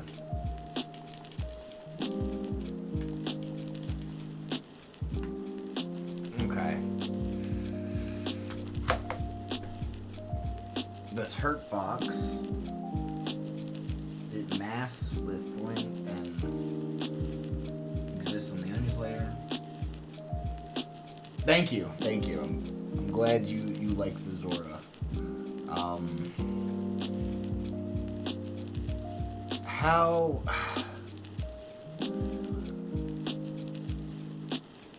What is going on here? Oh, I know what's going on here.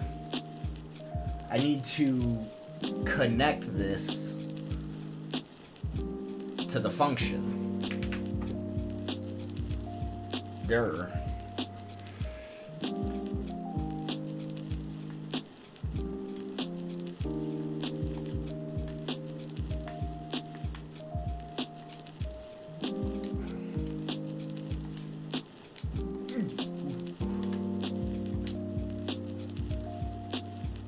Oh, jeez. Oh, come on.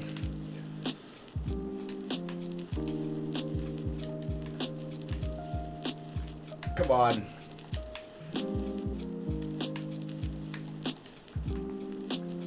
Oh.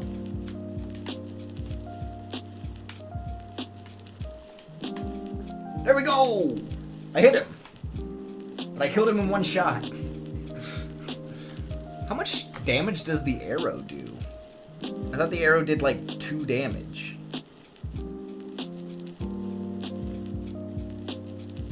The arrow does 4 damage. Okay.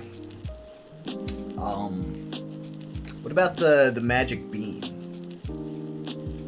How much damage does that do? I think that's the hitbox. 4 damage. Okay.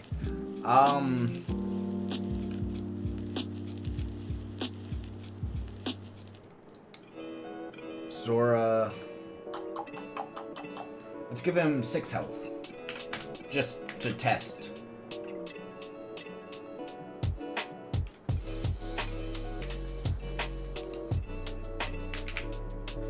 Alright.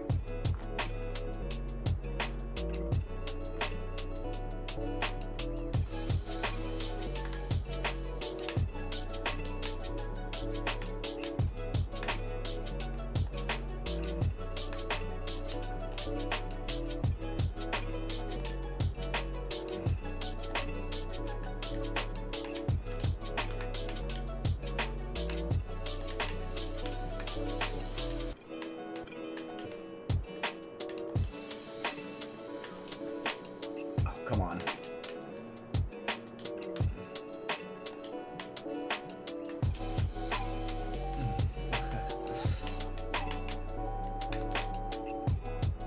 Oh, I hit him.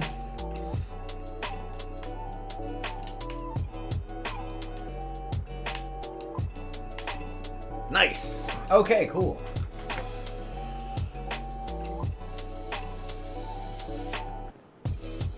That's the Zora done. Now I just gotta place them everywhere. And I gotta fix his health to be back to 4 to match the original game. Alright.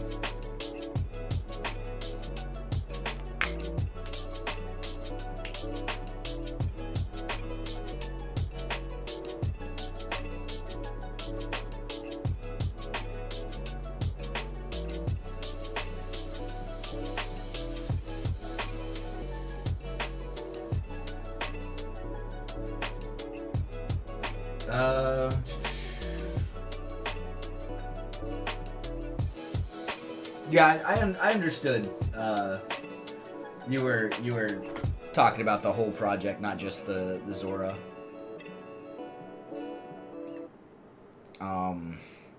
Let's see. So this guy, let's duplicate him. Minus 17.6. Duplicate him. And add 25.6. Okay.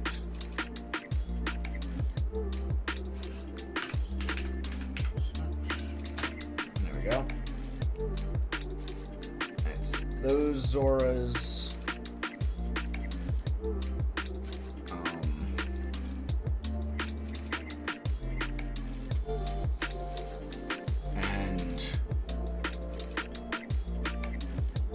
this one, it's, let's see, we're in that frame, so we gotta, so let's duplicate that guy, add 17.6, and then add 25.6, there we go, duplicate that, add 25.6, duplicate that, add 25.6, and these guys actually need to get 0 on the Y.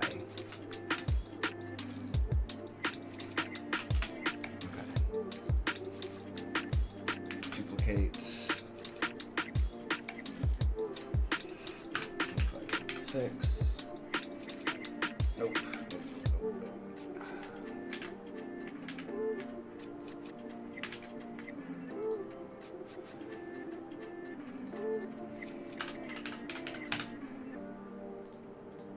Okay.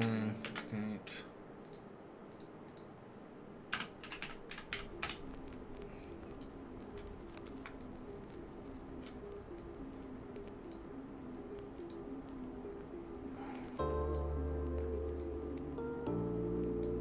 What the? I don't know what suddenly started happening there.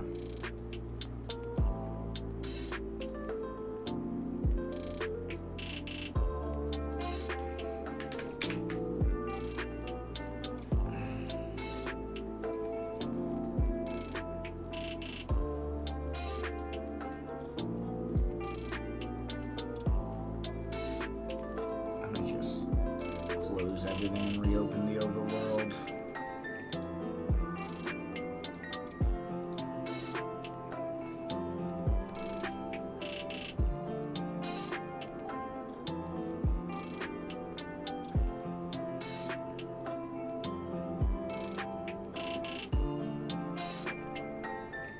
Gotcha. Yeah, I was able to read your comment before it got retracted for whatever reason.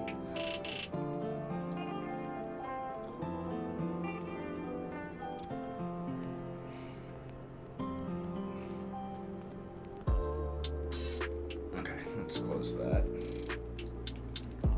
and reopen it.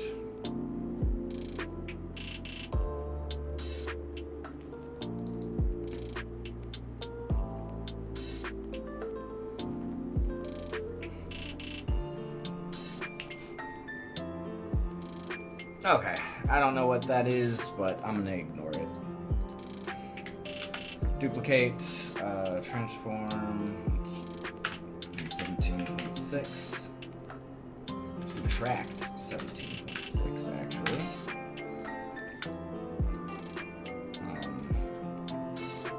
Duplicate minus 17.6. Duplicate minus 17.6. Duplicate minus 17.6. Alright. Duplicate. Add 25.6. Whoops. Now to subtract 25.6. Duplicate. 17.6.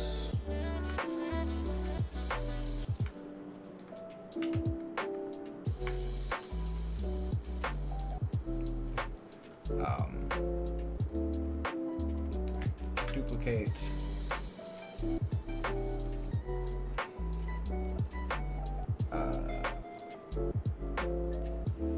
Subtract 25.6.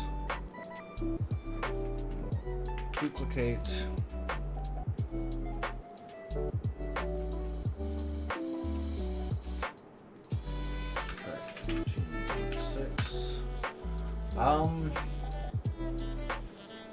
I don't Megazord needs to appear in this like small section up here. So we'll just skip that.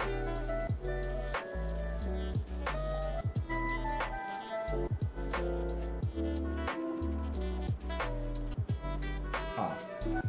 Okay.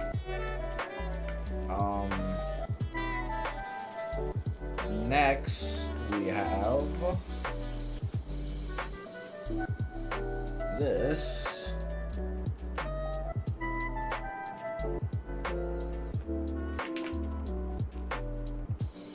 I think I am going to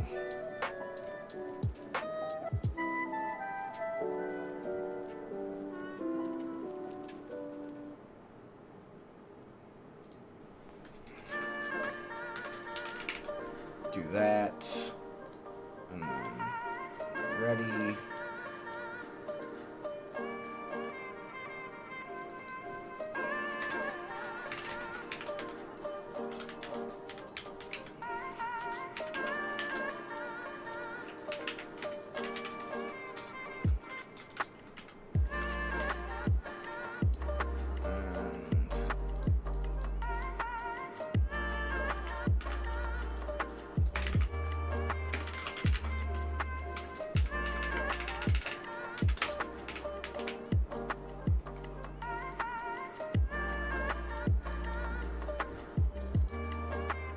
Close that and reopen it. And hopefully that'll put all of the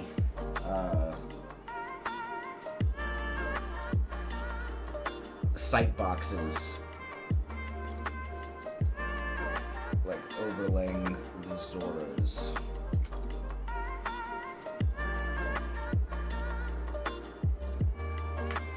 Well,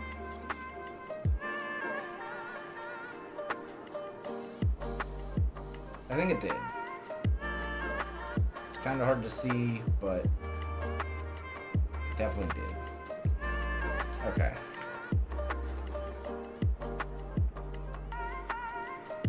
So now let's get this area so we can duplicate that, reset his transform, and position him. Oh, actually.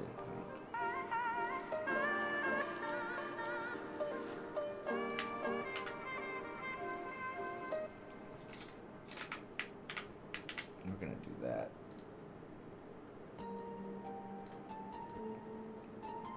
Make sure it stays by him. Okay. And then his X is going to be 12.8, and his Y, or his Z, is going to be 17.6 over 2. 8.8, yeah. That sounds right. Okay. And then duplicate him. Subtract 17.6. Duplicate him. Subtract 17.6. Duplicate him. Subtract 25.6. Duplicate him.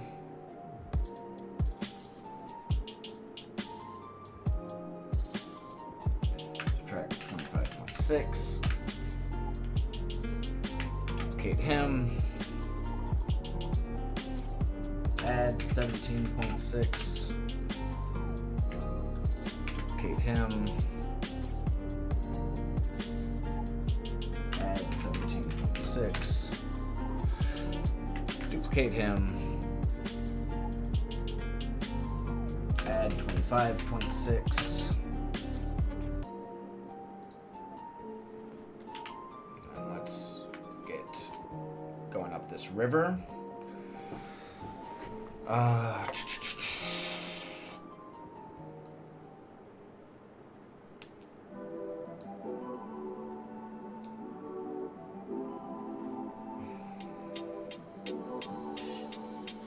Duplicate him.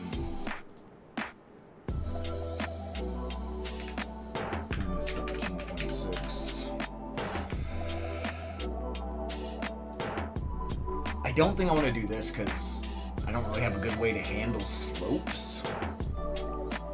And so we're going to...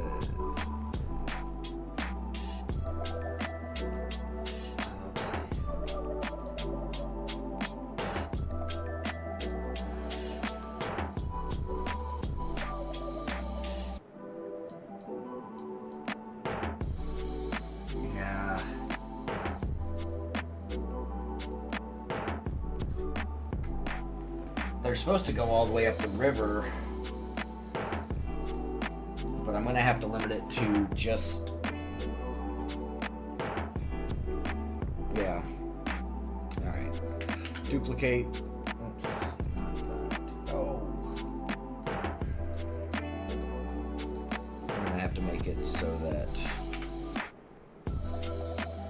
this guy add 5.6. 6 and add 5.6. Okay. And he needs to be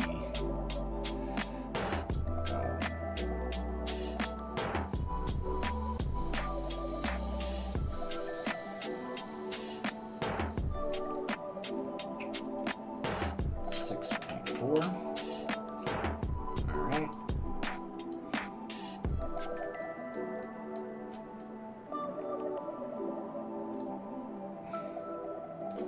Alright, let's do this guy. Duplicate. Minus 25.6.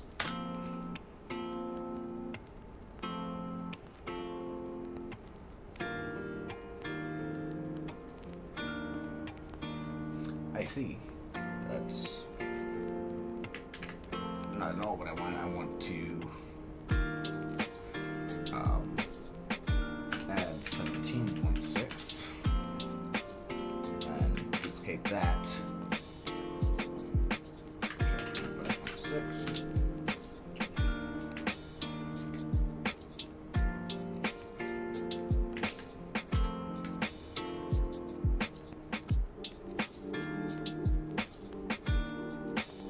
Something's awry here.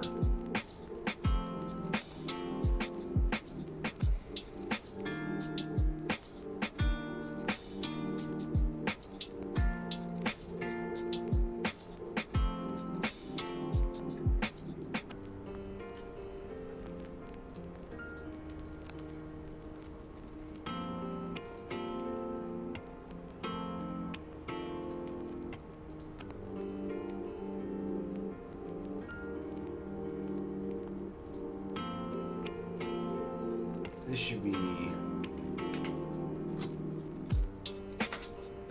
that.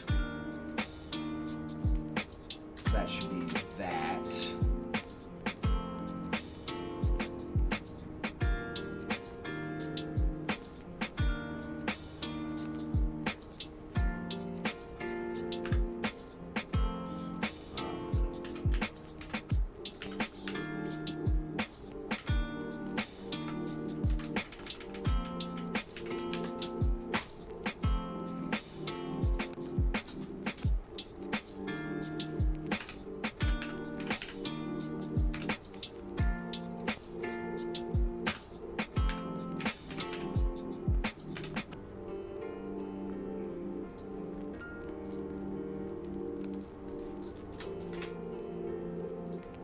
Subtract 0.06 from all of these.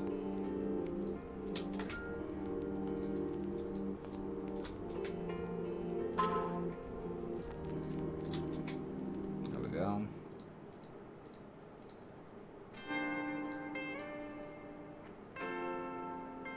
Okay. Duplicate that. Subtract 25.6. Duplicate.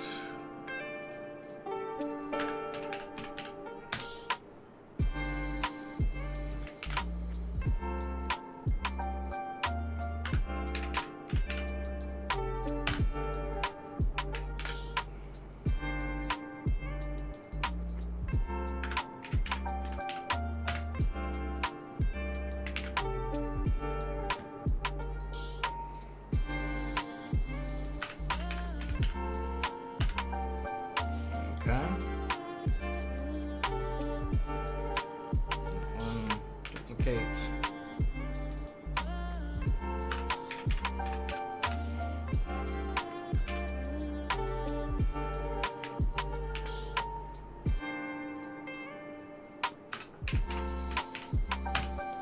Alright.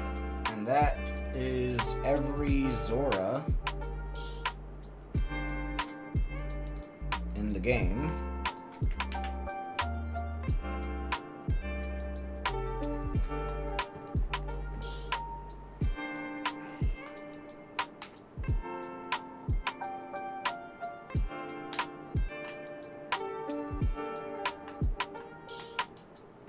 If I go over here,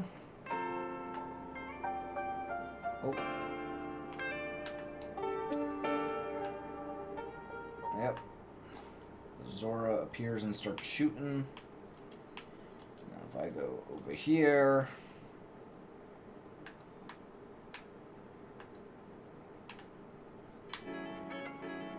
got Zora appearing there, over here. Theoretically, if I stand like right on the border here, then they should both be, yeah, they can both appear. Same here. Yeah, okay.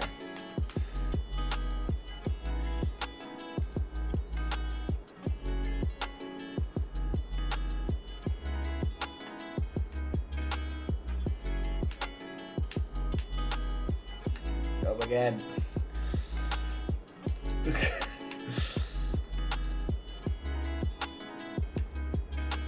Alright, the world just got a whole lot more dangerous.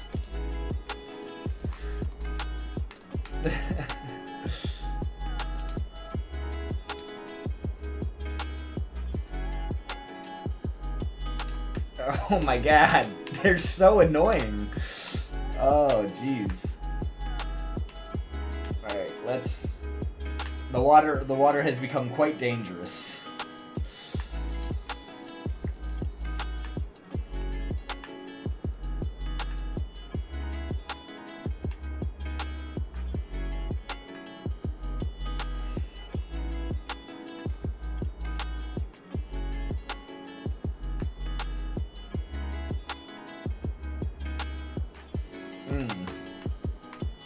Yeah, he has a real hard time finding that small area that he can spawn in.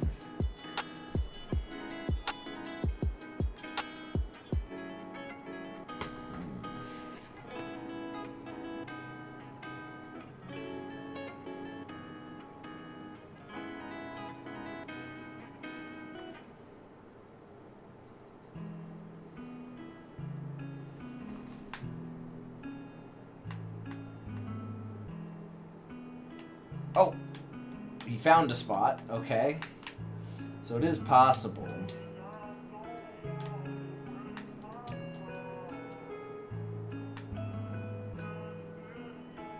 Going in here. He's going to have an even harder time landing in a spawnable spot.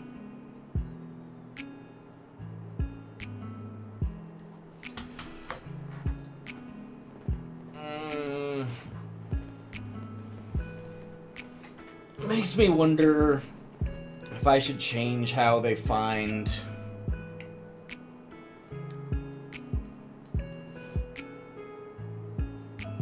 where they can spawn.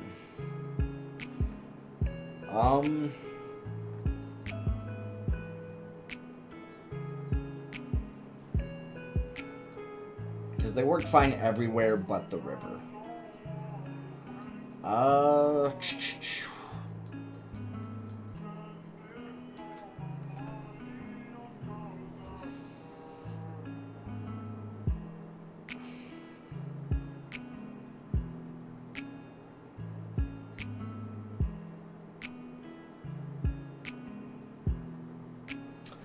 You know, I could force them to center themselves on a tile when they go to a position. So when they move, where's their move function? Bar pause will equal this. So they'll grab a position, and then pause will divide itself by 1.6. Well, position will equal... I can just do it in one line. I can do position equals pause over 1.6.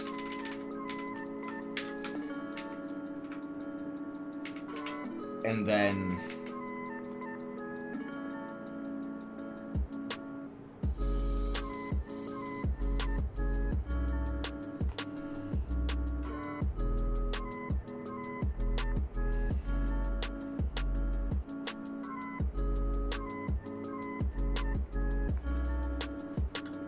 position over 1.6,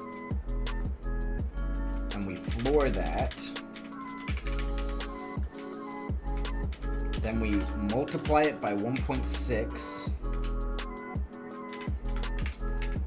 and add 0.8.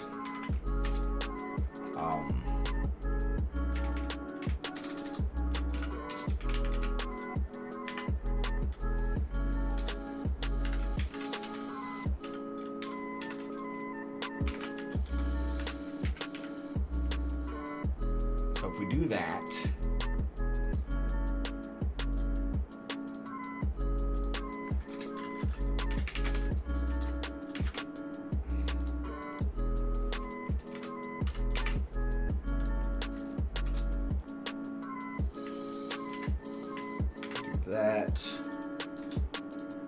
and then we say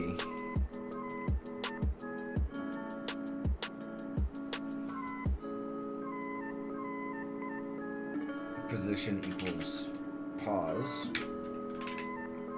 and then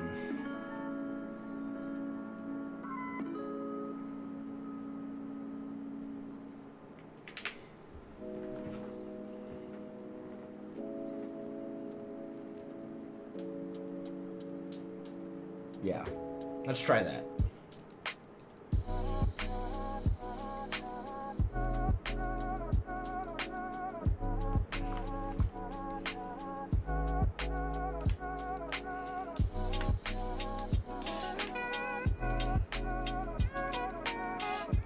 Oh man, so if we come in here,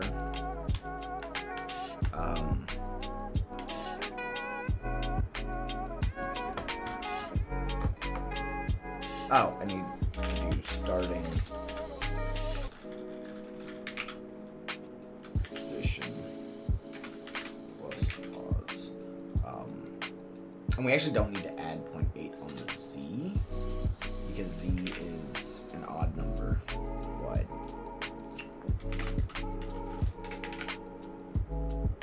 Alright, let's try that.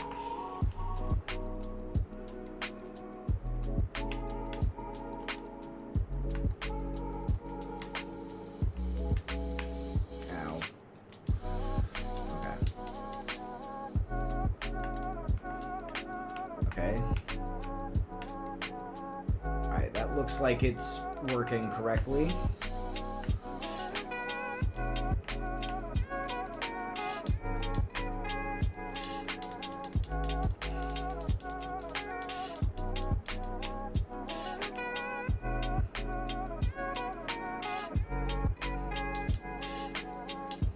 Dang it.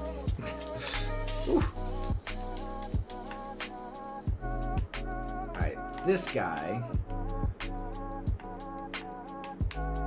should appear more frequently. He already appeared. Yeah. Okay, so he's appearing way more frequently now. Cool.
feel like a couple of those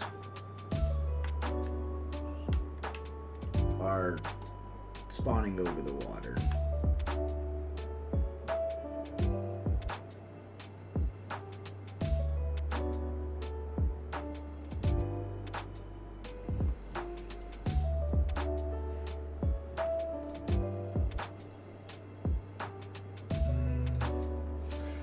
Maybe his position isn't correct.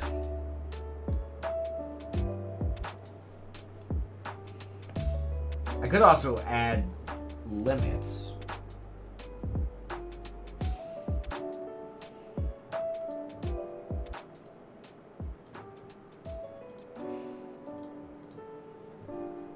Let's see.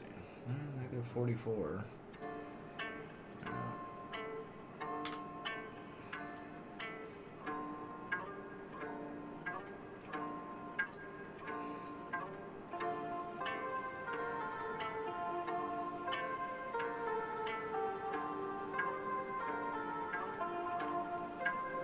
Okay. What if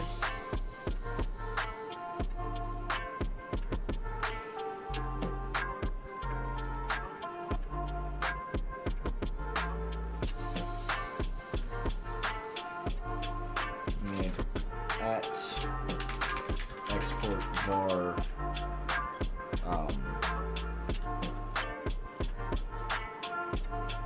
spawn limit min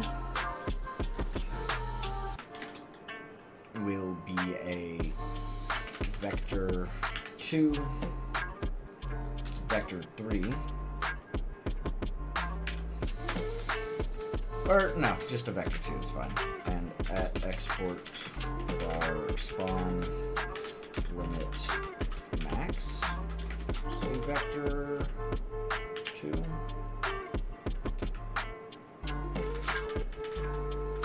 Okay.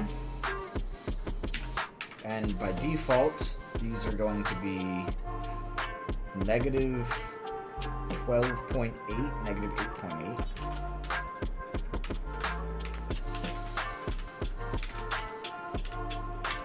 And then these guys are going to be 12.8, 8.8. Okay.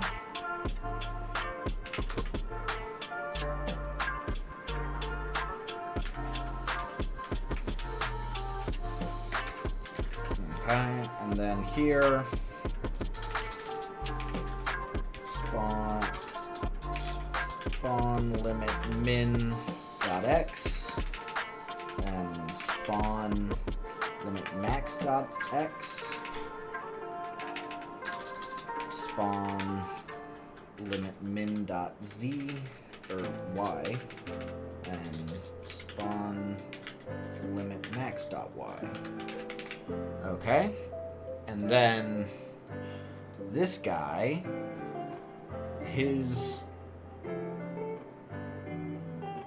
Z minimum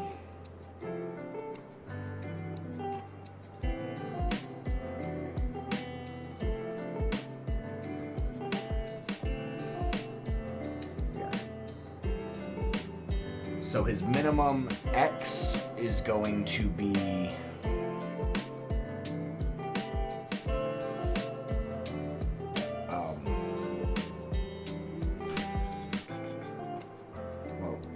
max X is going to be negative 1.6.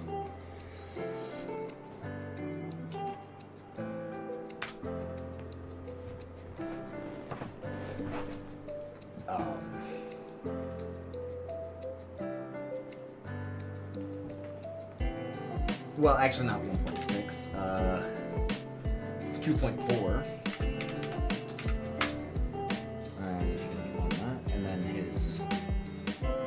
Y is going to be 0 with his minimum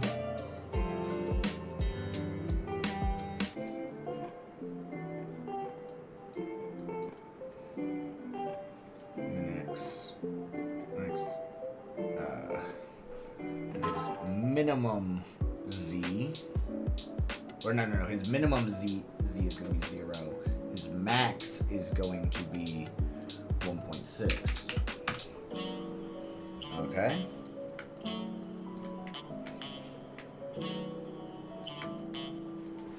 And this guy, his max Z is going to be 1.6.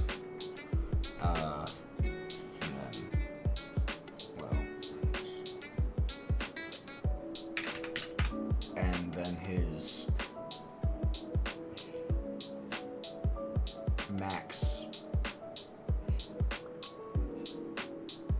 or his minimum X is going to be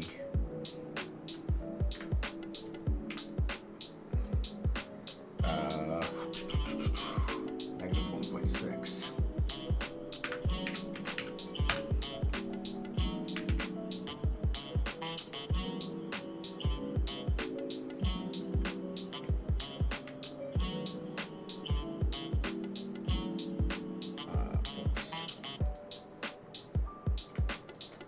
Those except for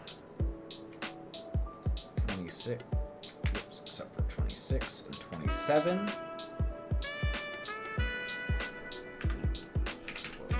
8.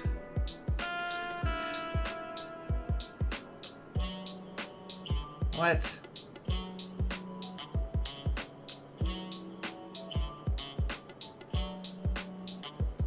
Why can't I set this?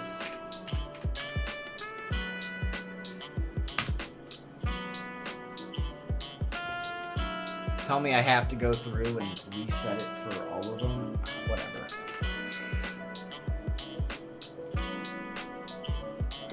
They're all gonna have things anyways.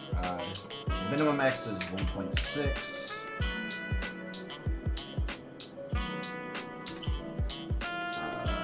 And his...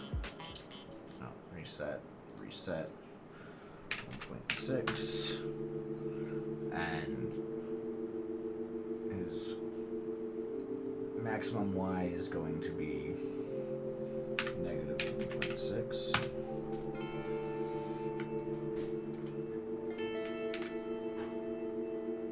This guy, reset his values. His minimum X will be 1.6. His minimum Z is going to be 1.6. This guy, reset. Minimum Z is going to be 1.6. And his maximum X is going to be negative 1.6.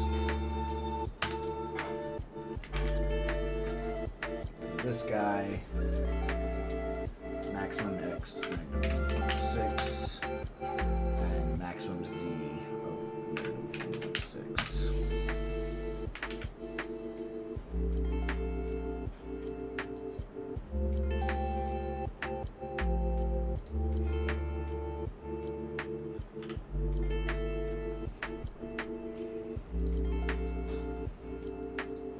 I'm just gonna reset these.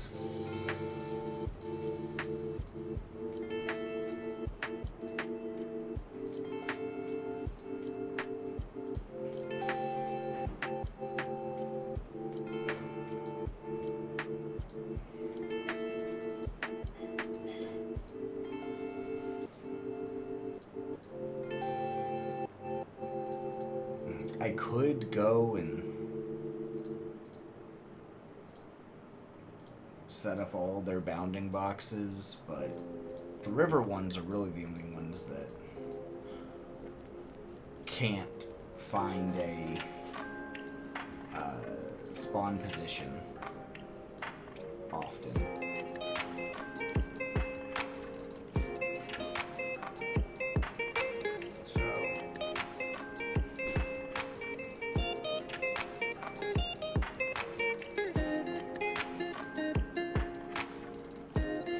I don't know why all these guys didn't just get their default values. And I have to go through and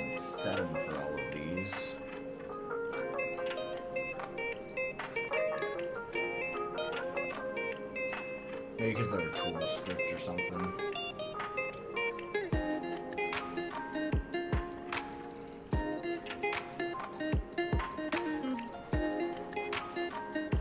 Ah, oh, damn it.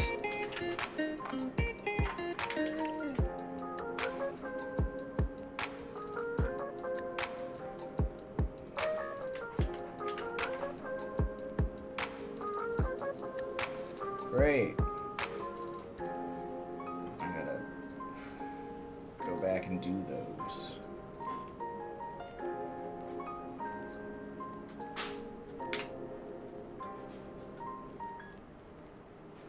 X minimum is negative 1.6. And his Y minimum is the same.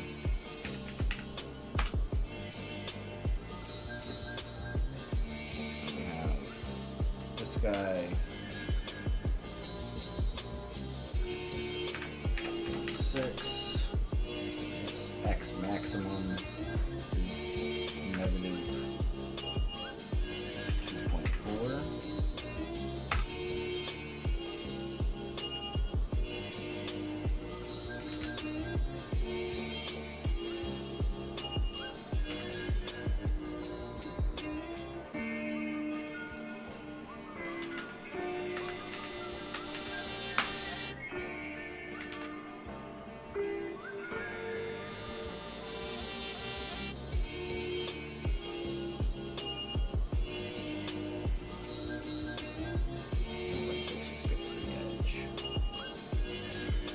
Okay. Those ones. I might as well do the other river. Zora.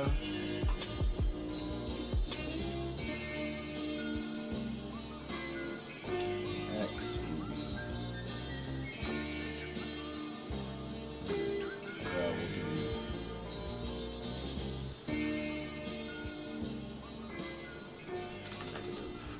4.8, maximum of negative 1.6.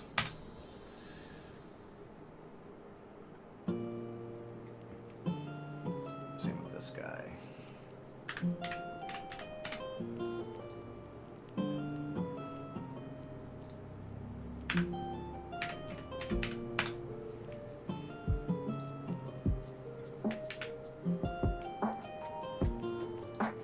These guys, I'm just gonna reset these guys to be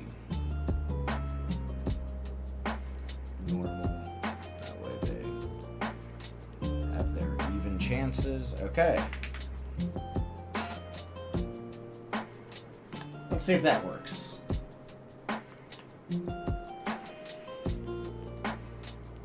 So these guys should spawn pretty frequently.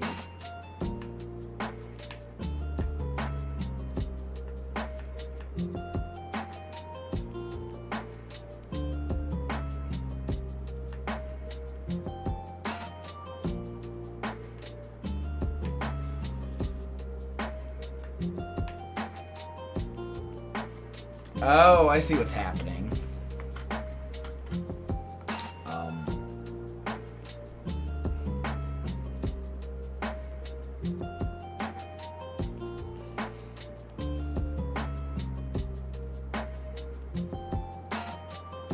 When I do look at, I want to do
Let's try that.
Okay, yeah, that's pretty consistent.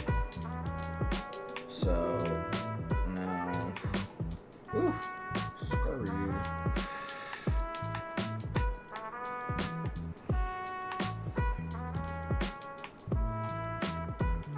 Man.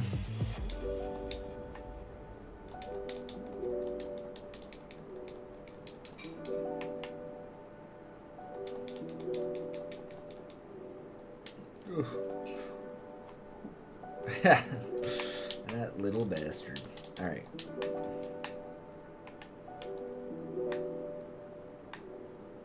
Alright, and then in here.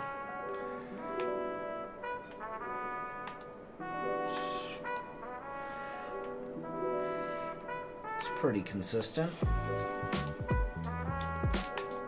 Okay. And then what about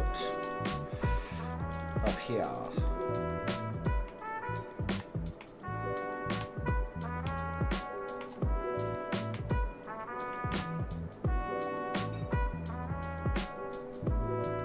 Yeah, that's also pretty consistent.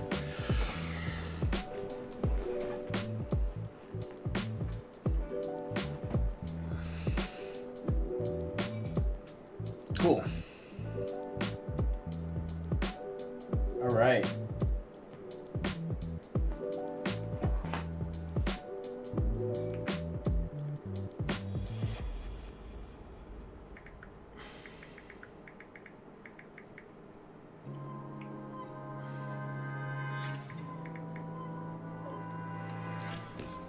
Okay.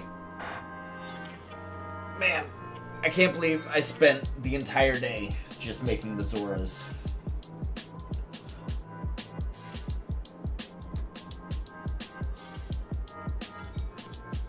Next up is levers, right? There's Overworld enemies. So after the Zora, yeah, the levers. They should be pretty easy, I think.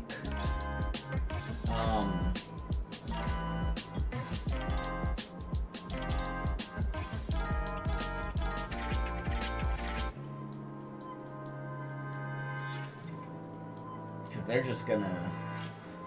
Well, they have different behaviors.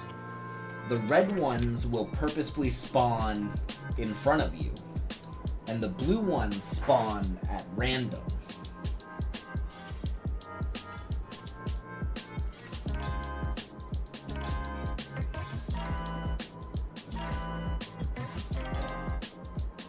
I still have, so I have the levers, Lionels, Peahats, Rock, Guinea, Tektite, and others.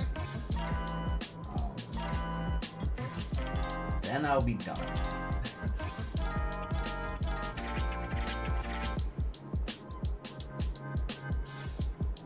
The good news is the lever sprite should be... It already has all the frames it needs to fully spin. I might add one more in-between frame for it. Because it has like diagonal and the straight. I might add two more in-between frames for the other two frames, so that I can do a full rotation as smoothly as everything else in the game. And those guys like will spin as well as like rotate with the camera. They're gonna be a cool enemy.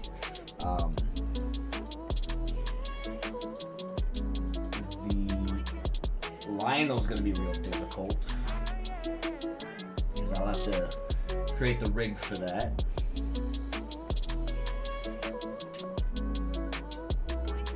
P-Hat's gonna be basically the same as the lever. Tech Tight. It's gonna be a bit weird because he has that weird rig, like 4 legs, and I gotta make the essential body. The rock should be pretty easy. And the Guinea, I'm not sure how I want to animate the Guinea, or if I am going to at all. Armos is going to be as complicated as the Moblin.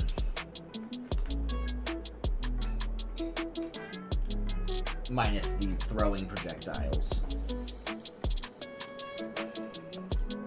And he's actually going to be a little more complicated because I want him to be able to actually use his shield and block your attacks. He's not going to parry you. That would not feel good, but he will definitely block your attacks.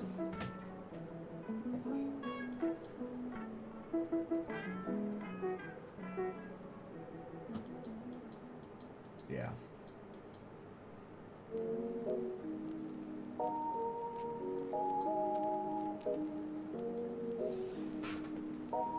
Either way, I'm going to end stream here with the Zora complete. And real quick, I'll look at them with, without any collision shapes.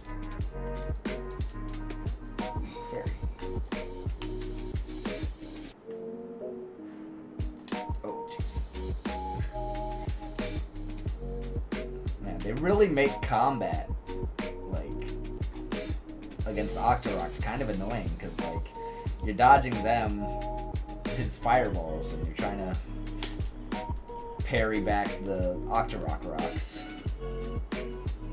It's kind of fun. Oh!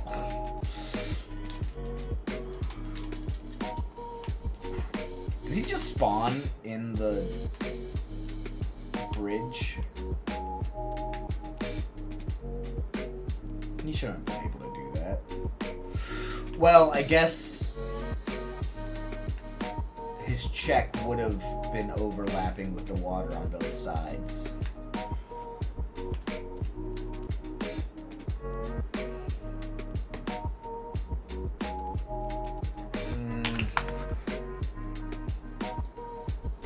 I guess there is a easy way to fix that. Do that.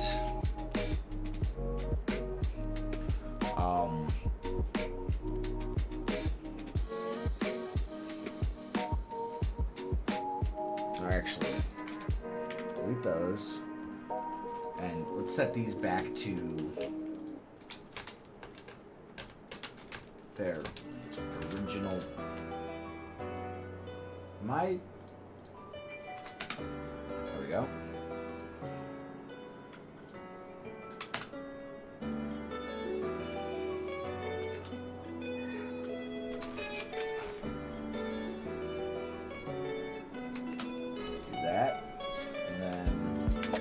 duplicate those. And I want to rotate 45.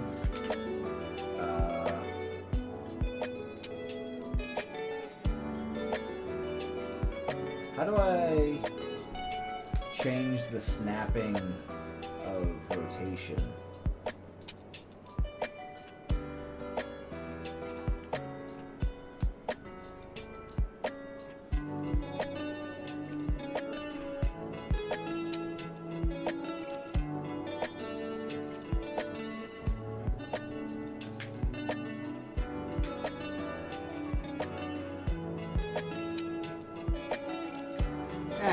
Good enough.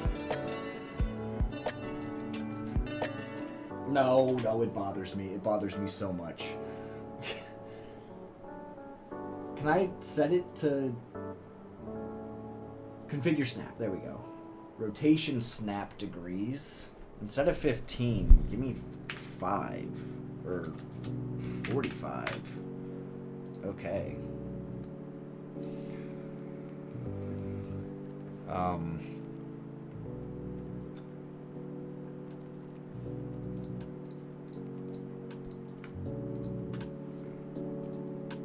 There we go.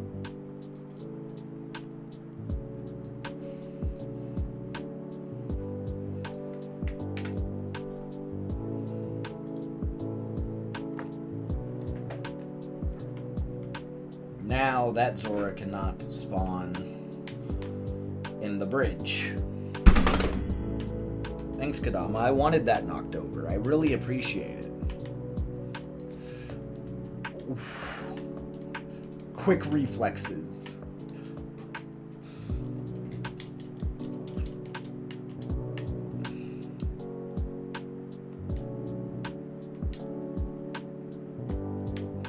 Oh, wow. Okay.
Come on, just spawn on the other side of the bridge. Come on.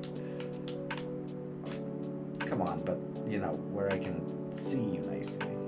Yeah, okay. Yeah, I think he looks good.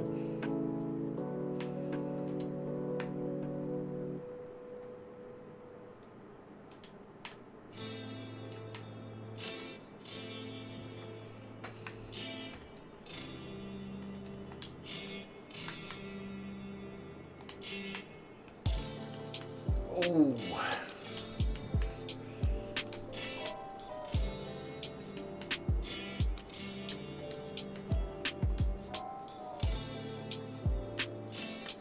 Right there. Right there. Nope. Right there. Oh, come on. Boom. That's it. Oh, that's the one. There we go. Sniped.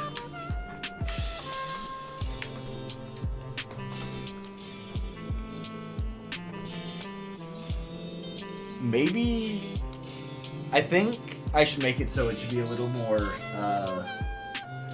like, obvious where he's going to spawn, to make it a little more possible to hit him. So if I go to the emerge animation, and I'm gonna give it a whole second of time. And this all is going to happen there. And it's going to do that. And then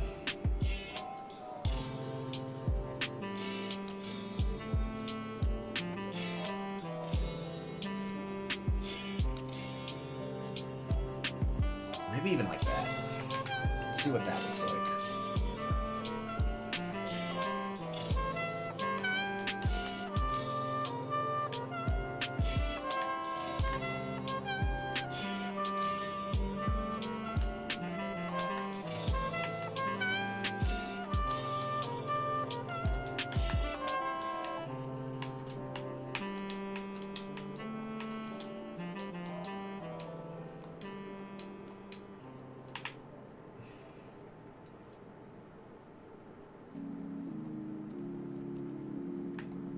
Yeah, I think that is a lot better.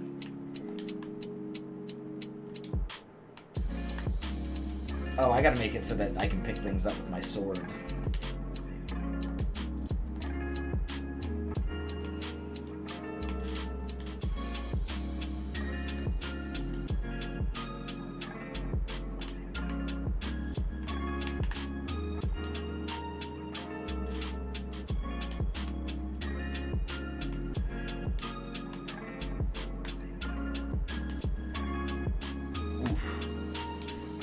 Go!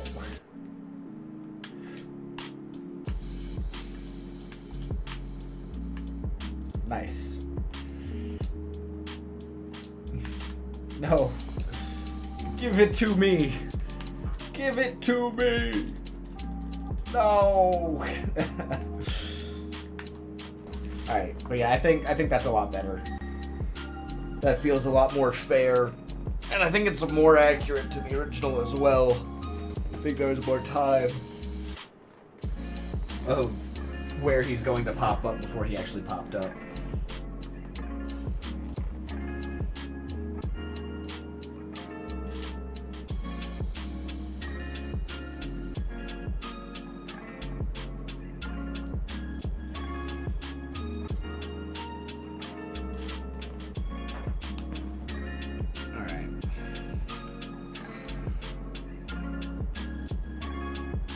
Cool. Well, like I said, I'm going to end stream there. Thank you for watching. I'll be live again tomorrow. And hopefully tomorrow we can get more than just one enemy done. Peace.